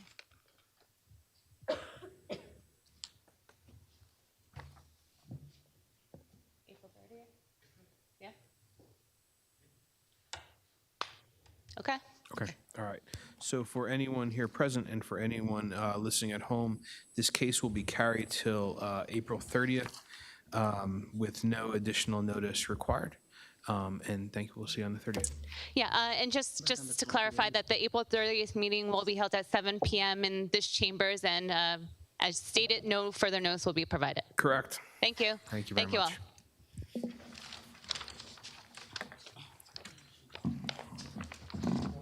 Can I take 1 minute because this is directly connected to me as the person living right behind it. I need to be here. Oh, I'm sorry, we're not out to any public. This application is being carried, and so that the board has not gone out to the public. If that's what you're here for, that is what he said. I didn't catch it. We can't hear anybody else at the moment. We're going to go on to the next application. So this case will continue on April 30th. Once can I finish talking, sir? Sir, let me finish talking. April 30th, they'll continue their case. We'll then go out to the public, and you will then have the ability to speak on April 30th. April 30th, I'm unable to be here. I have my daughter's wedding on that same week. Yeah, we can't entertain it. I'm sorry, sir. You're going to have to reach out to the board secretary tomorrow, okay? This is totally unfair as a resident of Edison. You are inconveniencing the Edison residents. Sir, you don't have the floor. You don't have the floor at the moment, okay? We're moving on to the next application. Next case on the agenda, Madam Secretary. Case number Z38, 2023, Chinoy Construction, LLC, at 12 Moisey Place. Applicant is proposing preliminary and final site plan approval and seeking use and bulk variances to construct a 3-unit, 1-bedroom triplex on vacant land. Standards have not been met in accordance with the master plan. Side yard setback required is 12 feet, proposed is 10 feet. Maximum floor area required is 0.3, proposed is 0.48. Triplexes are not a permitted use in this zone. Affected property is located in the LB zone, designated as block number 430, lot number 18.01 on the Edison Township tax map. All noticing paperwork is in order. Good evening, Mr. Shar. Good evening, Mr. Chairman, members of the board. My name is Mr. Shar, you don't have a mic on you. Yeah, you got the podium, but no mic. Mr. Dupont, can you do me a solid? Can you grab that mic there on the table? I've got. Bring it. Oh, there you go. My name is Bernard That's yours Shire now. with the firm of Convery, and Shire. I am representing Chinoy Construction LLC, the owner applicant, with regard to property located at 12 Moisey Place, Block 430, Lot 18.01 in the LB zone. The property is presently vacant. There is a prior approval for a two-story office building on this property. However, in light of the fact that a three-unit residential triplex was approved in this area by this board recently, my client has decided to amend his application to propose the same residential construction. There are variances required, and we have this evening Mr. John DuPont, who is wearing two hats as an engineer and planner, to testify as to the reasons this application should be granted, and also the basics of the site plan. Unless there are any preliminary questions, I'm ready to proceed. Does the board have any questions for Mr. Shire? Seeing none, you may proceed. Call Mr. DuPont. Mr. DuPont, do you solemnly swear or affirm to tell the whole truth, nothing but the truth, so help you God? I do. Thank you. Can And you- state your full name, please. Sorry. I feel like the credentials are changing, but you know. They are. We're going to have the long form, not the short form. Oh, man. Okay, so, good evening again. 12 Moisey Place, Block 43, lots 1801 in the LB zone. Existing additions, this property is 8,334 square feet and is currently vacant. Property is irregular shaped and slopes towards the southern property line. And there's an existing easement along the southern property line right adjacent to the railroad. It's right at the end. This property is right at the end of Moisey Place. I don't know if you're familiar with it, but it drops off right to the railroad next to it. So as you heard, there was a previous application for a two-story office. This is different. This applicant now is proposing a 3-unit triplex, 2 stories, each unit to have 1 bedroom. So each unit to have 1 bedroom, 1 garage, and 1 driveway. Okay, in addition to the new units, other site improvements include a retaining wall in the rear, and I'm going to now switch to the site plan here.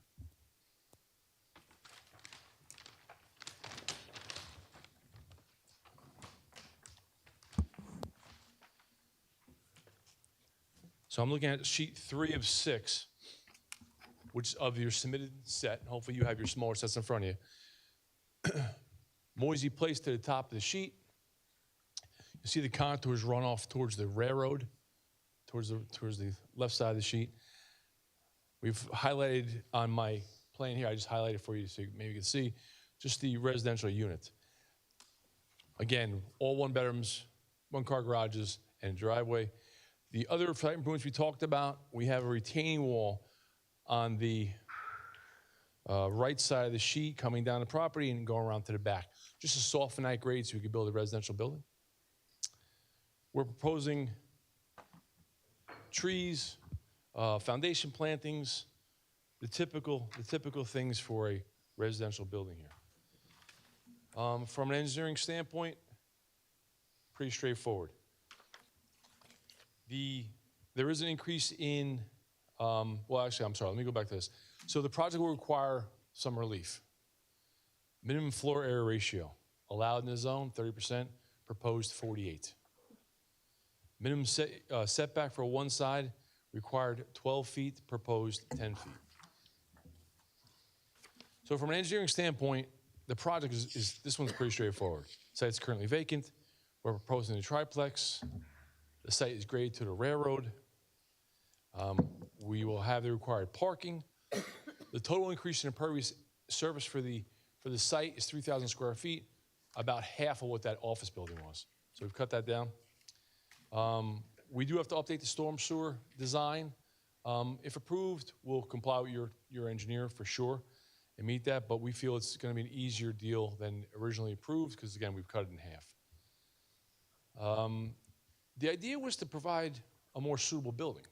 Again, this applicant has an approval already, but then the Township of Edison approved right next door, immediately adjacent, a triplex just in May. It's 3 two-bedroom homes. No, sorry, 2 two-bedrooms and a 1-bedroom. Triplex right next door. And the way the block looks, and I think I must mark A1 for my exhibit for this one. You should have a smaller one in front of you. It's just a copy of, it's an aerial view of Moisey. Shows you the street coming down. Top right corner is our vacant site. There's a office building on the corner we showed a picture of, and then there's a home there showing on it. It's an older home at 8 Moisey Place. That's the home that's going to be demolished, and the triplex is built there. So that's immediately adjacent to our site, just to give you a frame of reference. We have your engineer's review letter as well as your planners. The engineer's review letter, we can comply with 100%. We have no concerns with any comments in there. In Mr. Bignell's letter, I think there's 2 points I'd like to just talk about quickly. Comment 5C talks about lighting compliance. It's a residential development. We're not proposing any lighting on this property other than house lighting. And then also 10G asks for a fiscal impact study. We'd ask for a waiver of that because due to the limited size of the project. Aside from that, Mr. Bignell's letter we can comply with. And I think that's, from an engineering standpoint, that's the first half if we'd like to have any questions about that. Okay, I'm going to correct you on something. So the adjacent property is 3 single-bedroom units. 3 singles? Yes. They applied for 2 two-bedrooms and 1 bedroom, but the board approved them at 3 one-bedrooms. Oh, okay, didn't know. Maybe give a little look at that resolution. I think we had the I resolution. will have a long talk with my counsel. Thank you. on that That's so it's similar to this building then. one. Yes. Okay. Yes. Right. Does the board have any questions for Mr. Dupont? Okay, seeing none. Mr. Bauer? Chairman, good evening. Most of the comments in our review letter I would characterize as minor in nature. The one area that we were seeking clarification on was the stormwater calculations being updated, and he has spoken to that and indicated that he would agree to that as a condition of any board action, so we're satisfied. Thank you. Mr. Bignell? Thank you, Mr. Chairman. The only question that I have, if Mr. Dupont, if you could provide a little bit of testimony regarding comment number 8 with the pipeline buffering. We will certainly provide those letters as required. We will do that. Okay, but do you know if there's like if there's going to be any issue with the buffering or no? I think there's going to be no issue at all. Okay. But we'll still provide all that documentation. Thank you. Thank you, Mr. Bignell. Thank you, Mr. Bauer. All right, you want to put your planners on hat on? Yeah. There you go. So from a planning standpoint, we do need relief for this application. It is a D1 use variance. To build a residential building in the LB local business zone, we do require the use variance. As we previously stated, there is an approval for a office building from 2022. There's an approval immediately adjacent to us for almost the same size building. After some consideration, our applicant thought, because of that other approval, maybe this is a more appropriate use. So we're back here tonight. Again, ours will have 3 one-bedroom units. As far as the floor area ratio, it's a D4 variance. Allowable is 30%. We're at 48. Seems high. It's an irregular shaped lot. It's falling off sloped. It's isolated. It's not nearly as egregious as other floor area ratios. We've stated before the contractor switched, he thought it was the beneficial change. And we're only proposing the restricted smaller units, immediately adjacent to a railroad. This property's been underutilized and vacant for an extended period of time. We have someone who's going to put investment money in this. There's that easement, there's steep slopes, and a very limited buildable portion of this lot. As far as the bulk variances, there's 1, side yard setback, required 12 feet, proposed 10, but it's required 12 feet because it's an LB zone. Residential zones in town, 4 feet, 8 foot combined is normal. So although we're asking for a variance for the side yard setback, I feel there's no impact at all on that. And Mr. DuPont, Mr. Bignell also noted in his report a minor rear yard variance. There was 40 feet required in the zone, and we have 37 feet under the circumstances is a residential application. Would you consider that de minimis? I certainly would. So as we look to the relief in the case and how we rectify it, we look at the C2 analysis. We must establish that we're dealing with a specific piece of property, that the purposes of the MLUL are advanced, that the variances can be granted without substantial detriment to the public good, and the benefits will outweigh the detriments, and that the variances will not substantially impact your intent or purpose of your zone plan or your master plan. So look at the positive criteria first for the bulk variances. We feel that the purposes of the MLU are advanced. A, C, and I can certainly read them to you, but just in trying to make it a little briefer, we're developing an underutilized piece of property. We're improving the visual appearance of the property. It's vacant right now. It's overgrown. It needs to be cleaned up. And we're going to generate additional tax revenue for the town. Negative criteria. I don't see any negative impacts. We're proposing a less intense use than prior approved. We're meeting all the bulk requirements, except as we talked. We are going to be consistent with the neighboring property, and there'll certainly be no negative impacts to the surrounding properties. There'll be no substantial detriment to a public good. It's an isolated lot at the end of the yard up against a railroad. There's no substantial detriment to your zone plan or master plan. In conclusion, I feel the board can grant the application based upon the fact that the benefits of granting the variances will substantially outweigh any detriments. The project will not have any detriments to the public good. The MLUL is being advanced, and the intent and purpose of your zone plan is not impacted, substantially impacted. This is it's an unusual piece of property. It's been sitting there and it's sat there for a long time. We have an applicant who's looking to invest money and develop something, and then not for nothing, now you have two brand new buildings right next to each other in a good spot. And that does conclude my planning testimony.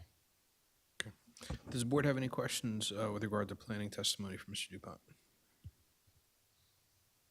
Mr. DuPont, I should have gone through this on engineering. I noticed on the architecturals that there is no closet proposed in the office. I just wanted to see if you would agree to a condition that there would be no closet put in the office. Yes. Okay, great. Thank you very much. Mr. Zadada? It's solely for residential, right? Residential solely. And then how many parking spots you have? Each unit has one garage and one driveway. So 2 spots per unit. Thank you. Any other questions from the board? Mr. Chair, I do have a question. Mr. Chaba? What's the foundation on? Is it slab? That'll be a slab foundation, right? Slab? Yeah, slab foundation. Okay. Any other questions from the board? Okay, thank you, Mr. DuPont. Thank you. Ms. Shire. That's the applicant's case, Mr. Chairman. All right, thank you very much. So we'll now go out to the public. If there's anyone here present within 200 feet of the subject site, want to be heard. If you're within 200 feet, you received a notice via certified mail. Seeing none, is there anyone outside of 200 feet? Seeing none. Make a motion to close public session. Second. Motion made by Vice Chairman O'Gorman, seconded by Mr. Barone. All in favor signify by saying aye. Aye. Opposed, nay. The ayes have it. Public portion is now closed. Mr. Shire, do you have any summation? Only that this board already approved almost the exact same use in almost the exact same place. It would certainly be better to have a second residential use next to another residential use. I believe that we meet all the requirements and the variances are relatively de minimis in order to take this vacant, unused piece of property and turn it into something nice. Okay, all right. So we'll go to the board. Mr. Chairman? Vice Chairman? Yes, to make a motion to approve this application based on Bignell's planning consultant's report, except for 5C and 10G, and also DNR engineering report. and the variation is de minimis, and it's no opposition from the public. Thank you. Second. So I will also add that each unit will consist of one-bedroom units. There will be no closet in the office, and they have met the positive, negative criteria worthy of approval. Madam Secretary, roll call, please. Mr. Chabra? Yes to the motion. Mr. Cerrito? Yes on the motion. Mr. Barone? Yes on the motion. Mr. Patel? Yes on the motion. Mr. Sidaha? Yes on the motion. Vice Chair O'Gorman? Yes on the motion. And Chairman Kemba? Yes on the motion. Unanimous approval. Congratulations. Thank you very much, Mr. Chairman. Good to see you all. Thank you. Madam Secretary, is there any other business to come before the board this evening? Excuse me, Mr. Chairman, I don't mean, do you need a transcript? Yes, please. Is there any other business to come before the board this evening? That'll be all. Seeing none, we'll take a motion to. Motion to close. Second. Motion made by Mr. Sadata, second by Mr. Patel. All in favor signify by saying aye. Aye. Opposed, nay. The ayes have it. Board stands adjourned.